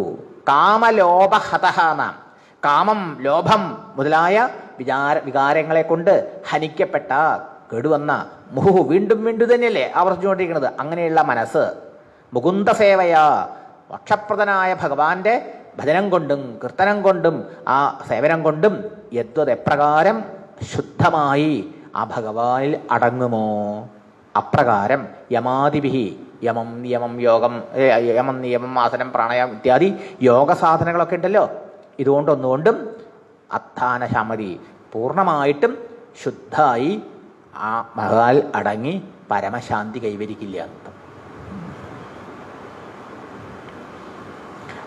ഭക്തിയാണ് മനസ്സിനെ സൂക്ഷ്മമായ വാസനകളെ പോലും നീക്കി ശുദ്ധീകരിച്ചിട്ട് ആ മനസ്സിനെ ഭഗവാനിൽ തന്നെ ഏകാഗ്രപ്പെടുത്തി നിർത്തി ധ്യാനിക്കാനും, ആ മനസ്സ് നാരദന്റെ മനസ്സ് ഭഗവാനിൽ അലിച്ചു പോയ മാതിരി അലിഞ്ഞു പോകാനും, അങ്ങനെ പരമശാന്തി അടയാനും സഹായകമായിട്ടുള്ളത് ഇടയാക്കുന്നത്. അല്ലാതെ വേറൊരു സാധനയ്ക്കും സാധ്യമല്ല എന്നർത്ഥം. അതുകൊണ്ടാണ് നാരദൻ ഇത് സദാ പാടി ലോകത്ത് സഞ്ചരിക്കുന്നത്. അതുകൊണ്ട് അങ്ങനെയുള്ള ആ മഹിമ അങ്ങ് പാടിയില്ലല്ലോ, കീർത്തിച്ചില്ലല്ലോ, അതല്ലേ ലോകത്തിന് ഉപകാരമാവാൻ പോണത് എന്ന് വ്യാസനോട് ചോദിച്ചത്. സർവം തരിതമാഖ്യാതം യത്പൃഷ്ടോഹം ത്വയാനഘ ജന്മകർമ്മരഹസ്യം മേ ഭവതശ്ച ആത്മതോഷണം. എന്നിട്ട് പറയാ, ഏ അനഘ, നിഷ്പാപനാണ് ആര്? നമ്മളെല്ലാവരും നിഷ്പാപന്മാരാ. പാപമൊക്കെ മനസ്സിലല്ലേ? ആത്മാസ്വരൂപന്മാരായ നമ്മളതിൽ പാപമില്ലല്ലോ. വേദവ്യാസ മഹർഷിയെ, അങ്ങനെ അങ്ങയുടെ ദുഃഖത്തിൻ്റെ കാരണം എന്താണെന്ന് ഞാൻ പറഞ്ഞു. വ്യാസന്റെ ആത്മസംതൃപ്തി ഇല്ലായ്മയുടെ എത്രയൊക്കെ ലോകമംഗളത്തിന് ചെയ്തിട്ടും അങ്ങക്ക് സന്തോഷം ഉണ്ടാവാണ്ടിരിക്കാനുള്ള കാരണം എന്താണെന്ന് ചോദിച്ചല്ലോ, അത് പറഞ്ഞു. ഇപ്പം നാരദൻ ഈ പറഞ്ഞതാണ് ശരിക്കും ലോകമംഗളെ. ഇതുകൊണ്ട് മാത്രമേ നമ്മുടെ മനസ്സ് വിഷയവാസനകൾ നീങ്ങി ശുദ്ധമായി ഭഗവാനിൽ അടങ്ങി ലയിച്ച് ആ ശാശ്വത ശാന്തി ലഭിക്കുള്ളൂ. ബാക്കിയെല്ലാം ബാഹ്യമായ എന്തെങ്കിലുമൊക്കെ താൽക്കാലികമായി നേടിത്തരാൻ പര്യാപ്തമെന്ന് മാത്രമേ ഉള്ളൂ. അതുകൊണ്ട് ഇതാണ് അങ്ങയുടെ ദുഃഖനിവൃത്തിക്കുള്ള മാർഗം.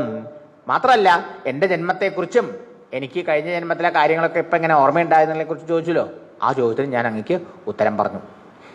ഏവം സംഭാഷ്യ ഭഗവാൻ നാരദോ വാസവീ സുതം ആമന്ത്ര്യ വീണാം രണയൻ യയൗ യാദൃച്ഛികോ മുനി. യാദൃച്ഛികനായി എതിർച്ചയ വന്നതാണല്ലേ അവിടെ. നാരദനെ ഇപ്പോൾ ക്ഷണിച്ചു വരുത്തുന്നില്ല. ഭഗവാൻ വ്യാസ മഹർഷി വിഷമിച്ചുകൊണ്ടിരിക്കുന്ന സമയത്ത് പെട്ടെന്ന് നാരദൻ ആശ്രമത്തിൽ കയറി വന്നതാണ്. അങ്ങനെ എവിടുന്നോ യാദൃച്ഛികമായി വന്ന അദ്ദേഹം യാദൃച്ഛികമായി അവിടുന്ന് വീണാമരണയൻ, ആ വീണയിൽ ഭഗവാന്റെ ഗുണഗണങ്ങളും മഹിമകളും പാടിക്കൊണ്ട് അവിടുന്ന് പോവുകയും ചെയ്തു. ഏവം വാസവീസുതം സംഭാഷ്യ. വാസവീസുതൻ, വാസവിയുടെ ഉപരിചാര്യ വസുവിൻ്റെ പുത്രിയെ, അദ്ദേഹത്തിൻ്റെ പുത്രിയാണല്ലേ മത്സ്യഗതിയായത്. അദ്ദേഹത്തിൻ്റെ പുത്രനാണ് വേദവ്യാസൻ, അമ്മയുടെ പുത്രനാണ്. അങ്ങനെയുള്ള വാസവിയുടെ പുത്രനായ വേദവ്യാസ മഹർഷിയോട് ഇപ്രകാരം പറഞ്ഞും വെച്ച് ഭഗവാൻ നാരദ, സാക്ഷാൽ ഭഗവാന്റെ അവതാരമാണ് നാരദൻ. നമ്മൾ 24 അവതാരങ്ങളെ കൊണ്ടപ്പോൾ പറഞ്ഞില്ലേ, നാരദൻ ഭഗവാന്റെ അവതാരമാണ്. അതെ, ആ ഈശ്വരാവതാരമായ നാരദ മഹർഷി ഇങ്ങനെ പറഞ്ഞുകൊണ്ട് ആ വീണയിൽ ഭഗവാന്റെ മഹിമ പാടിക്കൊണ്ട് അവിടുന്ന് പോയി. ഇതെവിടെ ആരോട് പറയുക? നൈമിഷാരണത്തിലെ ആയിരക്കണക്കായ ഋഷീശ്വരന്മാർ, സ്വർഗത്തിൽ പോലും ദേവന്മാർ പോലും പാടിപ്പുകട്ടുന്ന ആ മഹിമയോട് ഭഗവാനെ പ്രാപിക്കാനുള്ള ആഗ്രഹത്തോടു കൂടി നടത്തുന്ന ആ ജ്ഞാനസത്രത്തിൽ ആ സൂതൻ വന്നു. ആ സൂതനോടാണ് ചോദിച്ചത് ചോദ്യങ്ങളല്ലേ. ആ സൂതൻ പറയാ, ഇങ്ങനെ ശൗനകാദി മഹർഷിമാരെ നാരദ മഹർഷി വേദവ്യാസ മഹർഷിയെ ആശ്വസിപ്പിച്ചും വെച്ച് കാര്യങ്ങളൊക്കെ പറഞ്ഞും വെച്ച് അവിടെ നിന്ന് പോവുകയും ചെയ്തു. ഈ സൂതൻ പറയുക ആരോട്? ശൗനകാദികളോട്, നോക്കൂ ആ ദേവർഷി നാരദൻ്റെ ഒരു ധന്യത, ഒരു ഭാഗ്യം. അഹോ ദേവർഷി ധന്യോയം യത് കീർത്തിം ശർഗധന്വനഃ ഗായൻ മാദ്യൻ നിതം തന്ത്രിയാരമയതി ആതുരം ജഗത്. അഹോ ആശ്ചര്യം, ആശ്ചര്യം. അയം ദേവർഷി ധന്യ. ഈ ദേവർഷി നാരദനാണ് ശരിക്കും ഭാഗ്യശാലി, ധന്യൻ. എന്തുകൊണ്ട് ധന്യനായി? ശാർഗധന്വനഃ യത് കീർത്തിം ഗായൻ മാദ്യം. തൻ്റെ വീണയിൽ ഭഗവാൻ ശ്രീഹരിയുടെ ഗുണഗണങ്ങളെയും മഹിമകളെയും പാടി കീർത്തിച്ച് ആ ഭഗവാന്റെ തിരുനാമങ്ങൾ ജപിച്ചുകൊണ്ട് ഈ ദുഃഖസമുദ്രത്തിൽ ആണ്ടുകിടക്കുന്ന ആളുകളെ അവിടുന്ന് ഉദ്ധരിച്ചുകൊണ്ട് നടക്കണമല്ലോ. ദുഃഖിച്ചുകൊണ്ടാണ് ഈ ലോകത്തിലിരിക്കുന്നത്. ആതുരം ജഗത്. ഈ ലോകത്തിൻ്റെ സ്ഥിതി എന്താ? ആതുരം. ആതുരം എന്ന് പറഞ്ഞാൽ സൂക്കേടെന്ന് അർത്ഥമുണ്ട്. ആതുര ശുശ്രൂഷ എന്നൊക്കെ പറയാറില്ലേ? ആതുരരാ നമ്മളൊക്കെ, കാതരരാ, പലതരത്തിലുള്ള വിഷമങ്ങളെ കൊണ്ട് സങ്കടങ്ങളെ കൊണ്ട് അല്ലേ. അങ്ങനെയുള്ള അവരെ മാദ്യൻ ആനന്ദിപ്പിച്ചുകൊണ്ട്, സന്തോഷിപ്പിച്ചുകൊണ്ട്, ആഹ്ലാദിപ്പിച്ചുകൊണ്ട്, പരമാനന്ദത്തിലുള്ള മാർഗത്തെ ഉപദേശിച്ചുകൊണ്ട് തന്ത്രിയ ആ വീണയിൽ ശർഗധന്വനഃ കീർത്തിം ഗായൻ മഹാവിഷ്ണുവിൻ്റെ ഭഗവാന്റെ മഹിമകളെ പാടിക്കൊണ്ട് ഇങ്ങനെ സ്വയം ആനന്ദം നിർവൃതിയിൽ ആറാടിക്കൊണ്ട്, എന്നാലോ സ്വയം നിർവൃതിയിൽ ആടാടുമ്പോൾ അവർക്ക് അവിടെ തന്നെ ഇരിക്കാൻ വയ്യ. ഇവിടെ ഒത്തിരി ആൾക്കാർ തന്നാൽ കരയേറേണ്ടവർ എത്ര പേരിവിടെ ചളിക്കുണ്ടിൽ വിഷമിച്ച് കിടക്കണം കാണുമ്പോൾ അവർക്ക് മനസ്സ് സഹിക്കില്ല. കൃപ കൊണ്ട് അവരെന്ത് ചെയ്യണു? ഇവരുടെ ഇടയിലേക്ക് വരുന്നു. എന്നിട്ടോ ആ ദുഃഖത്തിൽ ആണ്ട് കിടക്കുന്ന, ദുഃഖത്തിൻ്റെ ചെളിക്കുണ്ടിൽ വീണ് കിടക്കുന്ന, സംസാരം ഒരു ചെളിക്കുണ്ട് പോലെ അത്രേ, അതിൽ വീണ് കിടക്കുന്ന അവരെ ഉദ്ധരിക്കാൻ വേണ്ടി ഭഗവാന്റെ മഹിമകളെ പാടി കൽപ്പിച്ച് അവരെയും കൂടിയും ആനന്ദിപ്പിച്ചുകൊണ്ട് സഞ്ചരിക്കുന്ന ഈ നാരദനല്ലേ ധന്യൻ, എത്ര ധന്യനാ ഈ നാരദ മഹർഷി എന്ന് സൂതൻ ശൗനകാദികളോട് ഓർത്തു. എത്ര ശരിയത്! നിരന്തരം ഭഗവാനെ സ്മരിച്ചും ഭഗവാനെ കീർത്തിച്ചും ഭഗവാന്റെ ചിന്തയിൽ കഴിയണത് തന്നെ വലിയൊരു ഭാഗ്യമാണ്. ഇനി അത് ഭഗവാന്റെ സംസാരികളായ ആളുകൾക്ക് അത് പറഞ്ഞു കൊടുത്ത അവർക്കും ആ ഭഗവാനെ ആശ്രയിക്കാനുള്ള പ്രചോദനം ഉണ്ടാക്കാൻ കഴിയുന്നു വെച്ചാലോ അതിനേക്കാളും ധന്യമായ ഭാഗ്യജീവിതമല്ലേ. ശൗനക മഹർഷി ശൗനകാദികളെല്ലാവരും ചോദിക്കില്ലേ? പറഞ്ഞല്ലോ, വൃദ്ധനും കുലപതിയും ഋഗ്വേദിയും ഒക്കെ ആയിട്ട് ശൗനകനാണ് ചോദ്യം ചോദിക്കണം നേരത്തെ സൂചിപ്പിച്ചു അല്ലേ? അതെ, ശൗനകൻ ചോദിക്കാൻ നിർഗതേ നാരദേ സൂത ഭഗവാൻ ബാദരായണ ശ്രുതവാൻ തദഭിപ്രേതം തതഃ കിമകരോ ദ്വിഭൂ. അങ്ങനെ ഗുരുനാഥനായ ശ്രീ നാരദ മഹർഷിയുടെ ഉപദേശമൊക്കെ കേട്ട് നാരദൻ പോയതിന് ശേഷം വേദവ്യാസൻ പിന്നെ എന്ത് ചെയ്തു അതറിയാൻ ആഗ്രഹമുണ്ട് എന്നർത്ഥം. ബ്രഹ്മനദ്യാം സരസ്വത്യാം ആശ്രമ പശ്ചിമേ തടേ ശമ്യാപ്രാസ ഇതി പ്രോക്ത ഋഷീണാം സത്രവർദ്ധനഃ. സരസ്വ നദി, ഹിമാലയത്തിൽ ബദരീനാഥിലാണ് ഈ സരസ്വ നദി ഉള്ളത്. ബ്രഹ്മനദി എന്ന് അതിന് പറയാം. അതിന് പറയാൻ കാരണം ബ്രഹ്മാവ് ദേവതയായിട്ടുള്ള നദി എന്നർത്ഥം സരസ്വ നദി. അങ്ങനെയുള്ള ബ്രഹ്മനദിയായ സരസ്വതിയിൽ പടിഞ്ഞാറ് കരയിൽ, ആ സരസ്വതി നദിയുടെ പടിഞ്ഞാറേ കരയിൽ ശമ്യാപ്രാസം എന്നുള്ള ആശ്രമത്തിലാണ് വേദവ്യാസ മഹർഷി ഇരിക്കുന്നത്. അതിൻ്റെ മഹത്വം എന്താ? അവരെ എത്രയോ ഋഷീശ്വരന്മാർ ആത്മവിചാരത്തിലും ധ്യാനത്തിലും മുഴുകിയിരിക്കുക. അവരെ ജ്ഞാനത്തെ വർദ്ധിപ്പിക്കുന്ന, എളുപ്പത്തിൽ മനസ്സിനെ ഈശ്വരനിലേക്ക് ഉയർത്താൻ സാധിക്കുന്ന അത്രയും പവിത്രമായ ഒരു പുണ്യഭൂമിയാണത്. അങ്ങനെയുള്ള സ്ഥലത്ത് തസ്മിൻ സ്വ ആശ്രമേ വ്യാസഃ ബദരീഖണ്ഡമണ്ഡിതേ ആസനോപ ഉപസ്പൃശ്യാം പ്രണിദധ്യൗ മനസ്വയം. ധാരാളം മരങ്ങളുണ്ട്. എങ്ങനത്തെ മരങ്ങളാ? ബദരീ മരങ്ങൾ. ആ ബദരീ മരങ്ങളെ കൊണ്ട് നിറഞ്ഞ ആ പുണ്യാശ്രമത്തിൽ ഒരു ദിവസം ഇരിക്കുക നാരദ മഹർഷി ഇങ്ങനെ. അപ്പം അദ്ദേഹം വിചാരിച്ചു, ഗുരുനാഥൻ എന്താ പറഞ്ഞത്? ഗുരുനാഥൻ പറഞ്ഞത് സമാധിനാനുസ്മരതത് വിജേഷ്ഠിതം. സൂചന തന്നു, ഈ ലോകം ഭഗവാനാണ്, ഈ ഭഗവാനെ കൂടാതെ ലോകം നിലനിൽക്കുന്നില്ല.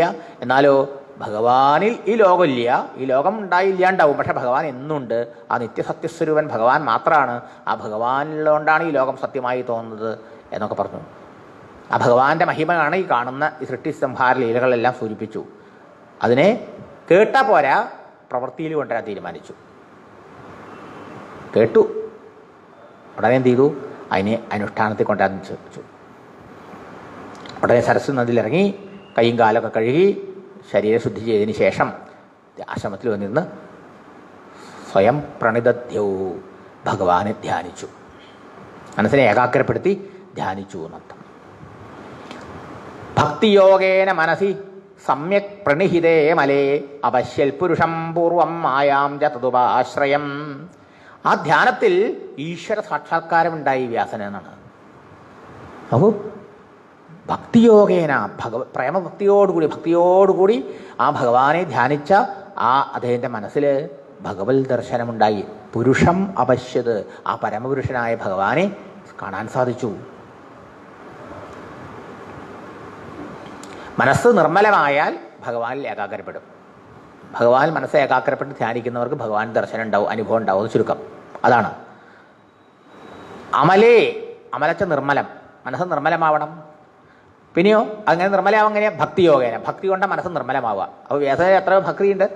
ഭക്തി കൊണ്ട് മനസ്സ് നിർമ്മലമായി, ആ നിർമ്മലമായ ആ മനസ്സുകൊണ്ട് സമ്യക് പ്രണിഹിതയെ വേണ്ട പോലെ മനസ്സിനെ ഏകാഗ്രപ്പെടുത്തി ധ്യാനിച്ചു. അങ്ങനെ ഭഗവാൻ ഉറപ്പിച്ചപ്പോൾ എന്തായി? പുരുഷം അപശ്യത്, ഭഗവത് ദർശനം ഉണ്ടായി. പരമപുരുഷനായ ഭഗവാനെ കാണാൻ സാധിച്ചു. മാത്രമല്ല തതുപാശ്രയാം മായാം ച അപശ്യത്, ഭഗവാനെ ആശ്രയിച്ചുകൊണ്ട് കഴിയുന്നതും ഭഗവാനെ സൃഷ്ടിസ്ഥിതി സംഹാര ലീലകൾ നടത്താൻ സഹായിക്കുന്നതുമായ ഭഗവാന്റെ മായാശക്തിയെയും കണ്ടു. അങ്ങനെ ധ്യാനത്തിൽ ഭഗവാനെ കണ്ടു, ഈശ്വര ദർശനം, ഈശ്വരൻ്റെ ശക്തിയായ മായശക്തി അതും കണ്ടു. ഇനിയും പലതും കണ്ടു ഉള്ളിൽ. അങ്ങനെ നമുക്കൊക്കെ സിനിമ കാണുന്ന പോലെ എന്ന് പറയാം, അല്ലെങ്കിൽ സ്വപ്നത്തിൽ കാണുന്ന പോലെ ആ ധ്യാനത്തിൽ സമാധിയിൽ ഇങ്ങനെ ഓരോന്ന് കണ്ടു. യയാ സമ്മോഹിതോ ജീവ ആത്മാനം ത്രിഗുണാത്മകം പരോഭിമനുദേനർത്ഥം തത്കൃതം ചാഭിപദ്യത. ഭഗവാനെ ദർശിച്ചു ഉള്ളില്. ആ ഭഗവാനെ ആശ്രയിച്ചിരിക്കുന്ന ത്രിഗുണാത്മികയായ മായാശക്തിയും ദർശിച്ചു. ആ മായയിൽ പെട്ട് മായയാൽ മോഹിതരായി, മായയ്ക്കടിമയായി, ആ മായ കൊണ്ട് സ്വസ്വരൂപത്തെ വിസ്മരിച്ച് ഈ ത്രിഗുണാത്മകം, ഈ ഗുണങ്ങളുടെ കാര്യമായ ഈ ദേഹാദികളിൽ ഞാനെന്നും എൻ്റേതും അഭിമാനിച്ച് സംസാര ദുഃഖം അനുഭവിക്കുന്ന ജീവനെയും കണ്ടു. അത്രയർത്ഥം. യയാ സമ്മോഹിത ജീവ, ആ ജീവനെയും കണ്ടു, ഈശ്വരനെയും കണ്ടു, ജീവനെയും കണ്ടു. ജീവന്റെ സ്ഥിതി എന്താ? ജീവൻ ദുഃഖിച്ചുകൊണ്ടിരിക്കുക. എന്താ ജീവൻ ദുഃഖിക്കാൻ കാരണം? യയാ സമ്മോഹിത, മായയാൽ മോഹിതനായി. എങ്ങനെയാ മായയാൽ മോഹിതനായത്? നോക്കൂ, ഈശ്വരൻ തന്നെയാണ് ഓരോ ശരീരങ്ങളിലും ജീവനായിട്ടിരിക്കണം എന്നൊക്കെ പറഞ്ഞതിന് മുമ്പ്. പക്ഷേ എങ്കിലും എന്ത് സംഭവിച്ചു? ഈശ്വരനെ ആശ്രയിച്ചിരിക്കുന്ന മായാശക്തി ഈശ്വരനെ സ്വരൂപത്തെ മറക്കുന്നില്ല. പക്ഷെ ആ മായാശക്തി ജീവൻ താൻ ആ പരമാത്മസ്വരൂപനാണെന്നുള്ളത് മറപ്പിച്ചു. അത് മറന്നല്ലേ നമ്മളിപ്പോൾ ഇരിക്കണത്. ആവരണ ശക്തി കൊണ്ട് അത് മറന്നു. വിക്ഷേപ ശക്തി കൊണ്ട് എന്ത് ചെയ്തു? ഞാൻ ദേഹമാണ് എന്ന തോന്നലുളവാക്കിച്ചു എന്നർത്ഥം. ത്രിഗുണാത്മകമാണ് ഈ ശരീരം. മായയുടെ ഗുണം ത്രിഗുണമാണ്. ആ മായയുടെ സപ്തമോ ഗുണങ്ങളിൽ നിന്നാണ് പഞ്ചഭൂതങ്ങളും അതുപോലെ ശബ്ദാദി വിഷയങ്ങളും ജ്ഞാനേന്ദ്രിയങ്ങളും കർമ്മേന്ദ്രിയങ്ങളും അന്ധകരണമൊക്കെ ഉണ്ടായിരുന്നു സൂചിപ്പിച്ചു മുമ്പ്. അപ്പോൾ ഈ ശരീര മനോബുദ്ധികൾ എന്താണ്? ഈ മായയിൽ നിന്നുണ്ടായത് ത്രിഗുണങ്ങളുടെ കാര്യമാണ്. അവയിലാണ് മായയിൽ മോഹിതനായ ജീവൻ ഭ്രമിച്ചു പോയെന്നർത്ഥം. അതിന് ഫലമായിട്ട് എന്തായി? ഈ ദേഹാദികളിൽ ഞാനെന്നും എൻ്റെ എന്നുള്ള അഭിമാനം വന്നു, അഹങ്കാരം. അതിൻ്റെ ഫലമായിട്ടോ ദേഹാദികൾ ചെയ്യുന്ന പ്രവൃത്തികളൊക്കെ ഞാൻ ചെയ്യുന്നുള്ള കർത്തൃത്വ അഭിമാനം. അതിൻ്റെ ഫലമായി ഞാൻ സുഖി ഞാൻ ദുഃഖി എന്നുള്ളതായ ഭോക്തൃത്വ അഭിമാനം. ഞാൻ ജനിച്ചു, ഞാൻ ഇനി മരിക്കും, ഞാൻ സുഖി ഞാൻ ദുഃഖി, ഇങ്ങനെയൊക്കെയുള്ള വിചാരില്ലേ? ഇതൊക്കെയാണ് ജീവൻ്റെ അവസ്ഥ. ഈ ജീവന് ഇതിങ്ങനെ വരാൻ എന്താ കാരണം? ഭഗവാനെ ആശ്രയിച്ചിരിക്കുന്ന ഭഗവാന്റെ ആ ശക്തിയായ മായയാൽ മോഹിതനായിട്ടാണ് അത്രേ. അങ്ങനെ മോഹിച്ചുകൊണ്ടിരിക്കുന്ന ജീവനെയും കണ്ടു. ഇനി വ്യാസമഹർഷി ശ്രദ്ധിച്ചു. അപ്പോൾ ഇനി വേറെ ചിലത് കണ്ടു. ഭഗവാനെ കണ്ടു. ഭഗവാന്റെ സൃഷ്ടിസ്ഥിതികൾക്ക് ആശ്രയമായി ഭഗവാനെ ആശ്രയിച്ച് ഭഗവാന്റെ ഒരു സർവന്റിനെ പോലെ കഴിയുന്ന മായശക്തിയെ കണ്ടു. എന്നാൽ ആ മായയുടെ പ്രഭാവം കൊണ്ട് ജീവൻ തൻ്റെ യഥാർത്ഥ നില മറന്ന് ദേഹാദികളെ താനെന്ന്, അനാത്മാവിനെ ആത്മാവാണ് തെറ്റിദ്ധരിക്കുക, ദേഹാദികളെ ഞാനെന്ന് തെറ്റിദ്ധരിക്കുക. എന്നിട്ടോ കർത്തൃത്വ ഭോക്തൃത്വ ഭാവനയിൽ മുഴുകി സുഖദുഃഖാദികളും അതുപോലെ സംസാര ദുഃഖങ്ങളും അനുഭവിച്ചുകൊണ്ട് കഴിയുന്ന ജീവനെയും കണ്ടു. അനർത്ഥോപശമം സാക്ഷാൽ ഭക്തിയോഗം അദോക്ഷജേ ലോകസ്യ അജാനതോ വിദ്വാൻ ചക്രേ സാത്വത സംഹിതാം. ഈ ജീവനെ ഇനി ഈ അജ്ഞാനത്തിൽ നിന്ന്, ഈ മായയിൽ നിന്ന്, ഈ തെറ്റിദ്ധാരണയിൽ നിന്ന് മോചിപ്പിക്കുന്നതാരാ? സാക്ഷാൽ ഭക്തിയാണ്. ഭക്തിയോടുകൂടി ഭഗവാന്റെ ഗുണഗണങ്ങൾ കേട്ടും കീർത്തിച്ചും സ്മരിച്ചും ഭഗവാനെ സർവാത്മന ശരണമടയുന്ന ആ ജീവൻ ഈ മായാവിദ്യാമായയായി മാറി ഈ ആവരണ വിക്ഷേപങ്ങളൊക്കെ നീങ്ങി തൻ്റെ വാസ്തവസ്വസ്വരൂപത്തെ, ആത്മസ്വരൂപത്തെ ഉള്ളത് വേണ്ടതുപോലെ ബോധിച്ച് ഈ മായയിൽ നിന്ന് മുക്തനായിത്തീരുന്നതും കണ്ടു. അനർത്ഥോപശമം. ഏറ്റവും വലിയ അനർത്ഥം എന്താ? അജ്ഞാനമാണ്, ഈ തെറ്റിദ്ധാരണയാണ്. മായാമോഹിതരായി കഴിയല. അതിനെ ഇല്ലാണ്ടാക്കുന്നത്, ശമിപ്പിക്കുന്നത്, നശിപ്പിക്കുന്നത് എന്താണ്? ഭക്തിയോഗം അതോക്ഷജേ. സർവരുടെയും ഹൃദയത്തിൽ സർവദാ വസിച്ചുകൊണ്ടിരിക്കുന്ന ആ സച്ചിദാനന്ദമൂർത്തിയായ സർവേശ്വരൻ്റെ പാദഭജനം ഒന്ന് മാത്രമാണ് ഈ മായയെ അതിവർത്തിക്കാനുള്ള മാർഗം. അതും കാണിച്ചു കൊടുത്തു ആ ധ്യാനത്തിൽ. മാമേവയെ പ്രപദ്യന്തേ മായാമേതാം തരന്തിതേ. ഭഗവാൻ തന്നെ പറഞ്ഞിട്ട്, എൻ്റെ മായ നിങ്ങളുടെ എടുക്കൊണ്ട് സാമർഥ്യം കൊണ്ട് ജയിക്കാൻ പറ്റില്ല. ദൈവീഹേഷാ ഗുണമയി. ഈശ്വരൻ്റേതാണ് ആ മായ, ത്രിഗുണാത്മികയാണത്. മമമായ ഭഗവാൻ പറയാം, നിങ്ങളുടെ മായയല്ല, അങ്ങനെ നിങ്ങളുടെ എടുക്കൊണ്ട് ആവരുത്, എൻ്റെയാണ് ഈ മായ, എൻ്റെ സ്വാധീനത്തിലിരിക്കുന്നതാ. ദുരത്തെയാ, എൻ്റെ കൃപ കൂടാതെ കടക്കാൻ പറ്റില്ല. എന്നെ ശരണമടയുന്നവർക്ക് എൻ്റെ കൃപ കൊണ്ട് അനായാസേന ആ മായ വഴിമാറി കൊടുക്കും, സത്യം ബോധിപ്പിച്ചു കൊടുക്കും. നമ്മുടെ ഹൃദയത്തിൽ വിളങ്ങുന്ന അന്തര്യാമിയായ ഭഗവാനെ കാണിച്ചു കൊടുക്കും. അതാണ് അധോക്ഷജ എന്ന് പറഞ്ഞത്. അധോക്ഷ എന്ന് പറഞ്ഞാൽ അക്ഷംശ ഇന്ദ്രിയങ്ങൾ.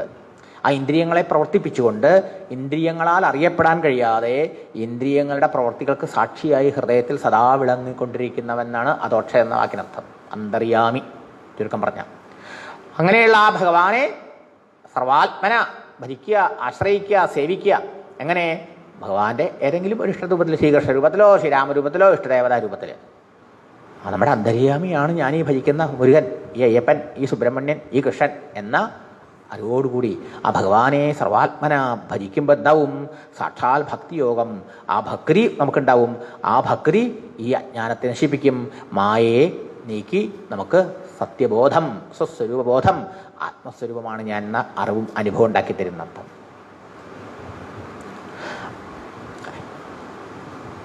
അപ്പൊ ഈശ്വരനും ജീവനും തമ്മിലുള്ള വ്യത്യാസം ഇവിടെ കാണിച്ചു. ഈശ്വരൻ നിത്യ സ്വതന്ത്രനും ജീവനോ നിത്യ പരതന്ത്രനുമാണ്. എന്താ കാരണം? ഈശ്വരൻ തൻ്റെ ജ്ഞാനശക്തി കൊണ്ട് മായയെ നിയന്ത്രിച്ച് കൊണ്ടിരിക്കുന്നവനാണ്. അതുകൊണ്ട് തന്നെ ഭഗവാന്റെ ആ സച്ചിദാനന്ദ സ്വരൂപത്തെ ഒരിക്കലും മറക്കുന്നില്ല ഭഗവാൻ. ഈ മായ മറക്കുന്നില്ല. എല്ലാം അറിയുന്നു ഭഗവാൻ, എല്ലാത്തിനും കഴിവുള്ളവനുമായിരിക്കുന്നു ഭഗവാൻ. എന്നാൽ ജീവനോ ഈശ്വരനെ ആശ്രയിച്ചിരിക്കുന്ന മായയാൽ നിയന്ത്രിക്കപ്പെടുന്ന ആളാണ്. ജീവനെ നിയന്ത്രിക്കുന്ന മായയെ നിയന്ത്രിക്കുന്ന ഈശ്വരനും. രണ്ടും തമ്മിൽ വ്യത്യാസം നോക്കൂ. മായയ്ക്ക് ജീവനെ മേലെ കൺട്രോളുള്ളൂ, ഈശ്വരൻ്റെ മേലില്ല. മായയുടെ മേൽ കൺട്രോൾ ഈശ്വരനാണ്.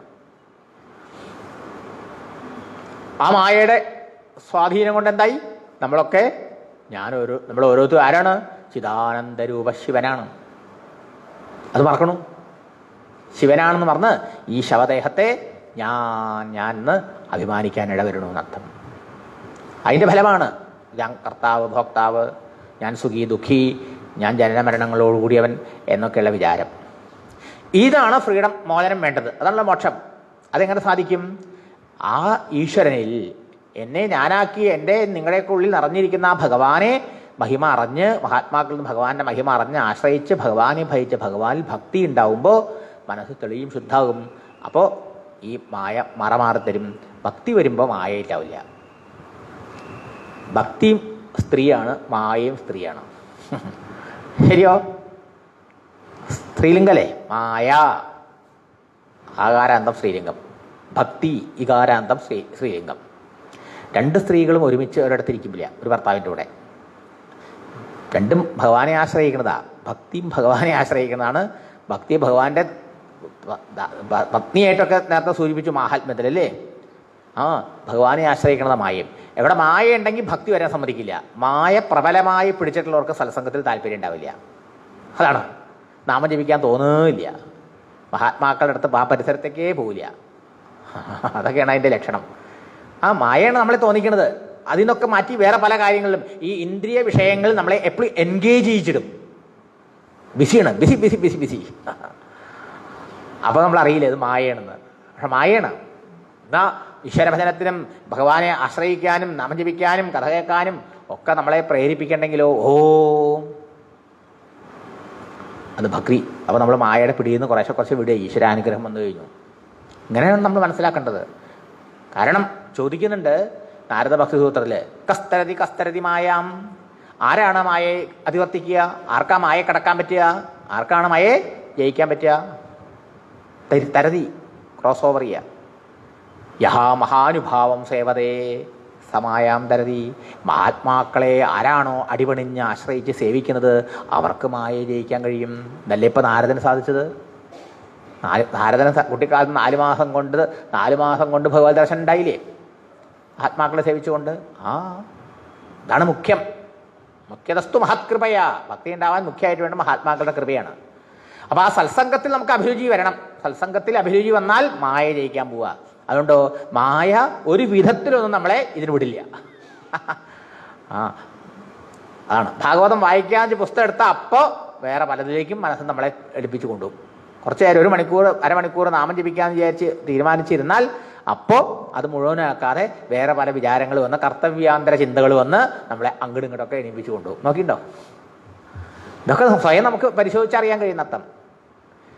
ഒന്നും ചെയ്യേണ്ട കാര്യമില്ല, അതൊക്കെ അവിടെ നടന്നോളും. പക്ഷേ അതൊന്ന് പോയി നോക്കണം, ഇതൊന്ന് പോയി നോക്കണം എന്നൊക്കെ പോയിട്ട് അവിടെ നിന്ന് എണീറ്റ് പോയി. മായയുടെ ശക്തി നോക്കണേ. മായ അവരുടെ പിടിയിൽ നമ്മളെ വിടാൻ പിന്നെ നമുക്ക് പണിയുണ്ടാവില്ലല്ലോ. ഈ ജീവന്മാരായിട്ട് ഇങ്ങനെ കശക്കിക്കൊണ്ടിരിക്കുകയാണ് മായാദേവി. അതാണ് യഹ സംഘം ത്യജതേ. ആ ആസക്തി, എല്ലാത്തിനോടും ആസക്തി വെച്ചുകൊണ്ടിരിക്കുന്നു മായ. ആ ആസക്തി വിടാൻ സമ്മതിക്കില്ല. ആസക്തി വിട്ട വേഗം ഭഗവാനെ കിട്ടും. എന്താ വഴി? മയ്യാസക്തമനാ പാർത്ത, ഭഗവാനിൽ ആസക്തമാക്കലാണ് ഒരു വഴിയുള്ളൂ. ഇതൊക്കെയാണ് മായ ജയിക്കാനുള്ള വഴി. അപ്പൊ ഇതിനൊക്കെ എന്താ വഴി? അനർത്ഥോപശമം. ഈ മായ അനർത്ഥമാണ് അല്ലേ? അതുകൊണ്ടാണ് ഈ സ്വസ്വരൂപ വിസ്മൃതിയും ഞാൻ നമ്മൾ ഓരോരുത്തരും അത്യന്തം നിർമ്മലമായ ആത്മാവാണെന്ന് മറന്ന് അത്യന്തം മലിനമായ ഈ ദേഹത്തെ ഞാനെന്ന് വിശ്വസിക്കുന്നു. ദൃശ്യവും ജഡവും നിരന്തര പരിണാമിയായ ദേഹാദികളിൽ ഞാനെന്നും എൻ്റെ എന്നുള്ള ബുദ്ധി വെച്ചുകൊണ്ടിരിക്കുന്നു. അതിൽ നിന്ന് മോചനം നേടാൻ എന്താ വഴി? ലോകസ്യ അജാനത. ഇത് ലോകത്തിനറിയോ സാധാരണക്കാരന്? ഇല്ല. വ്യാസമഹർഷിക്ക് മനസ്സിലാവും ചെയ്തു. ഭഗവാനെ ആ ഭക്തിപൂർവ്വം ആശ്രയിക്കുന്നവൻ മായ ജയിച്ച് പരമാനന്ദ സ്വരൂപനായ ഭഗവാനെ സ്വന്തം ആത്മാവായി സാക്ഷാത്കരിച്ച് മുക്തനാവുന്നതും കണ്ടു. ഇതറിയില്ല പാവങ്ങൾക്ക്. അതുകൊണ്ടോ അറിയാത്ത അവർക്ക് ഇതൊക്കെ പറഞ്ഞു കൊടുക്കണം, അവരെയൊക്കെ ഈ ബന്ധത്തിൽ നിന്ന് മോചിപ്പിക്കണം, അവരെയൊക്കെ സംസാരത്തിൽ നിന്ന് ഉദ്ധരിക്കണം എന്നുള്ള കൃപ കൊണ്ട് വിദ്വാൻ, എല്ലാം അറിയുന്ന വേദവ്യാസ മഹർഷി സാത്വത സംഹിതാം ചക്രേ, ആ പരമപുരുഷനായ വാസുദേവൻ ശ്രീ നാരായണന്റെ അത്ഭുതകരമായ മഹിമയോടുകൂടി ശ്രീമദ് ഭാഗവത്തെ രചിച്ചു. ഇതാണ് വേദവ്യാസ മഹർഷി ഏത് യുഗത്തിലുണ്ടായി, എവിടെ വച്ചിട്ട്, എന്ത് കാരണം കൊണ്ട് ഭാഗവതം എഴുതിയെന്ന് ചോദിച്ചില്ലേ? ആ ഒന്നാമത്തെ ചോദ്യത്തിന് ഉത്തരം പറഞ്ഞു പോന്നർത്ഥം.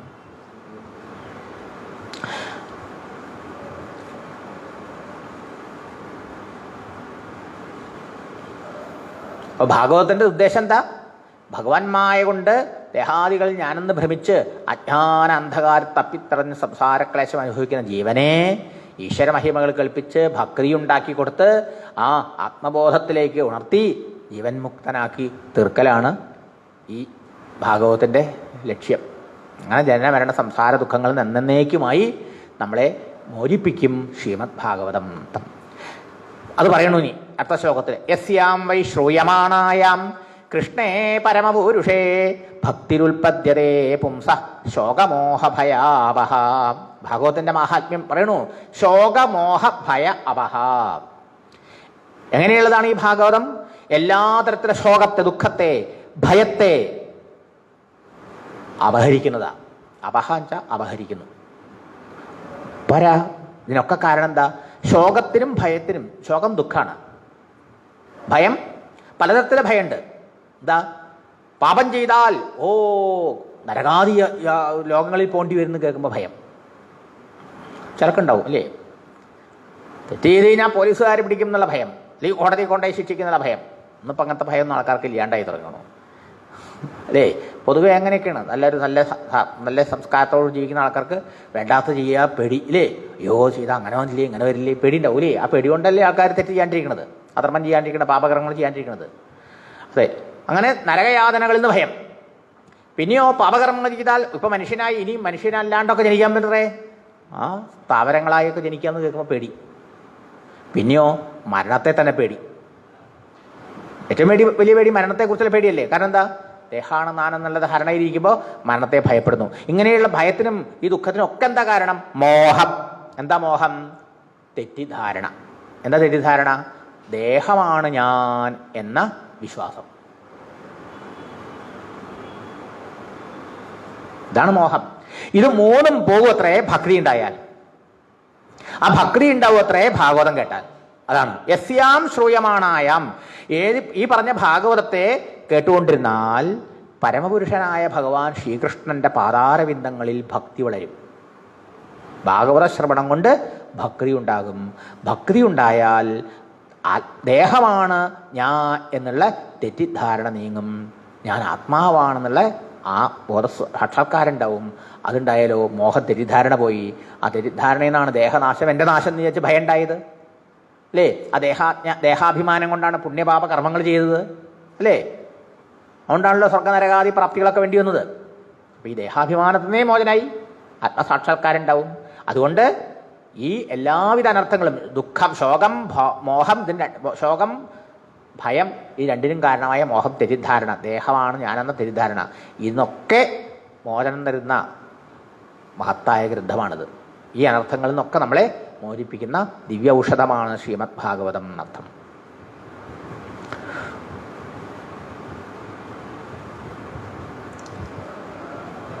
അത് ശുകാചാര്യനും സ്വന്തം അനുഭവം കൊണ്ട് പറയും അല്ലേ. ഈ ഭാഗവതം കേട്ടുകൊണ്ടിരുന്നാൽ യസ്യ ശ്രദ്ധതാമാശു സ്യാൻ മുകുന്ദേ മതിസതീന്ന്.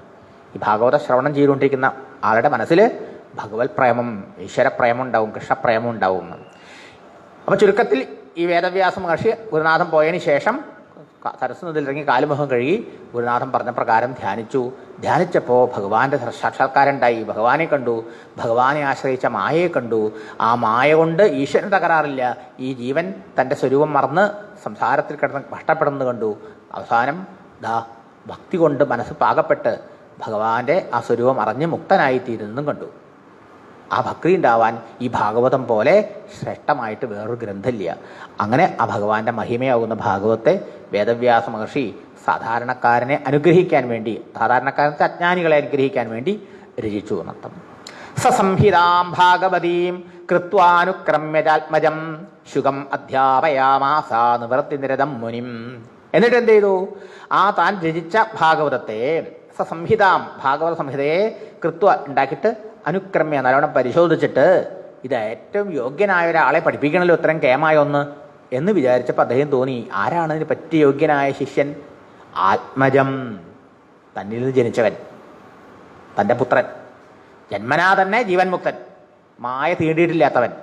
ആ ശുഖബ്രഹ്മർഷി ഇത് പഠിപ്പിക്കണം തീരുമാനിച്ചു. നിവൃത്തി നിരതൻ, നിവൃത്തിമാർഗത്തിൽ പരിശ്രമിക്കുന്നവനും ആ ആത്മാരാമനുമായ പുത്രനെ പഠിപ്പിച്ചു എന്നർത്ഥം. അപ്പോഴാണ് പിന്നെ രണ്ടാമത്തെ ചോദ്യം, എന്തിനാണ് നിവൃത്തിയിൽ പ്രവൃത്തിയിൽ താല്പര്യമില്ലാത്തവനും ആത്മജ്ഞാനിയും ജീവൻ ഭക്തനുമായ ശുകാചാര്യൻ ഈ ഭാഗവതം, അതും ചെറുതോ 18,000 ശ്ലോകമുള്ള ഈ ഭാഗവതം അതെന്തിനു അദ്ദേഹം പഠിച്ചു? ആ ചോദ്യത്തിന് ഉത്തരമാണ് ഇനി ബാക്കി മുന്നോട്ടുള്ള ഭാഗങ്ങളിൽ പറയുന്നത്. നമാമി നാരായണ പാദപങ്കജം കരോമി നാരായണ പൂജനം സദാ വദാമി നാരായണ നാമ നിർമ്മലം സ്മരാമി നാരായണ തത്വമവ്യയം. നാരായണ നാരായണ നാരായണ നാരായണ നാരായണ നാരായണ നാരായണ നാരായണ നാരായണ നാരായണ നാരായണ നാരായണ നാരായണ നാരായണ നാരായണ. സർവത്ര ഗോവിന്ദനാമ സങ്കീർത്തനം. ഗോവിന്ദ ഗോവിന്ദ. ഓം സ്വസ്തി പ്രജാഭ്യഃ പരിപാലയന്താം ന്യായേന മാർഗേണ മഹിം മഹീഷാഃ. ഗോബ്രാഹ്മണേഭ്യഃ ശുഭമസ്തു നിത്യം. ലോകാ സമസ്താ സുഖിനോ ഭവന്തു. കായേന വാചാ മനസേന്ദ്രിയൈർവാ ബുദ്ധ്യാത്മനാ വാ പ്രകൃതേ സ്വഭാവാത് കരോമി യദ്യൽ സകലം പരസ്മൈ നാരായണായേതി സമർപ്പയാമി. ഹരി ഓം തത്സത്.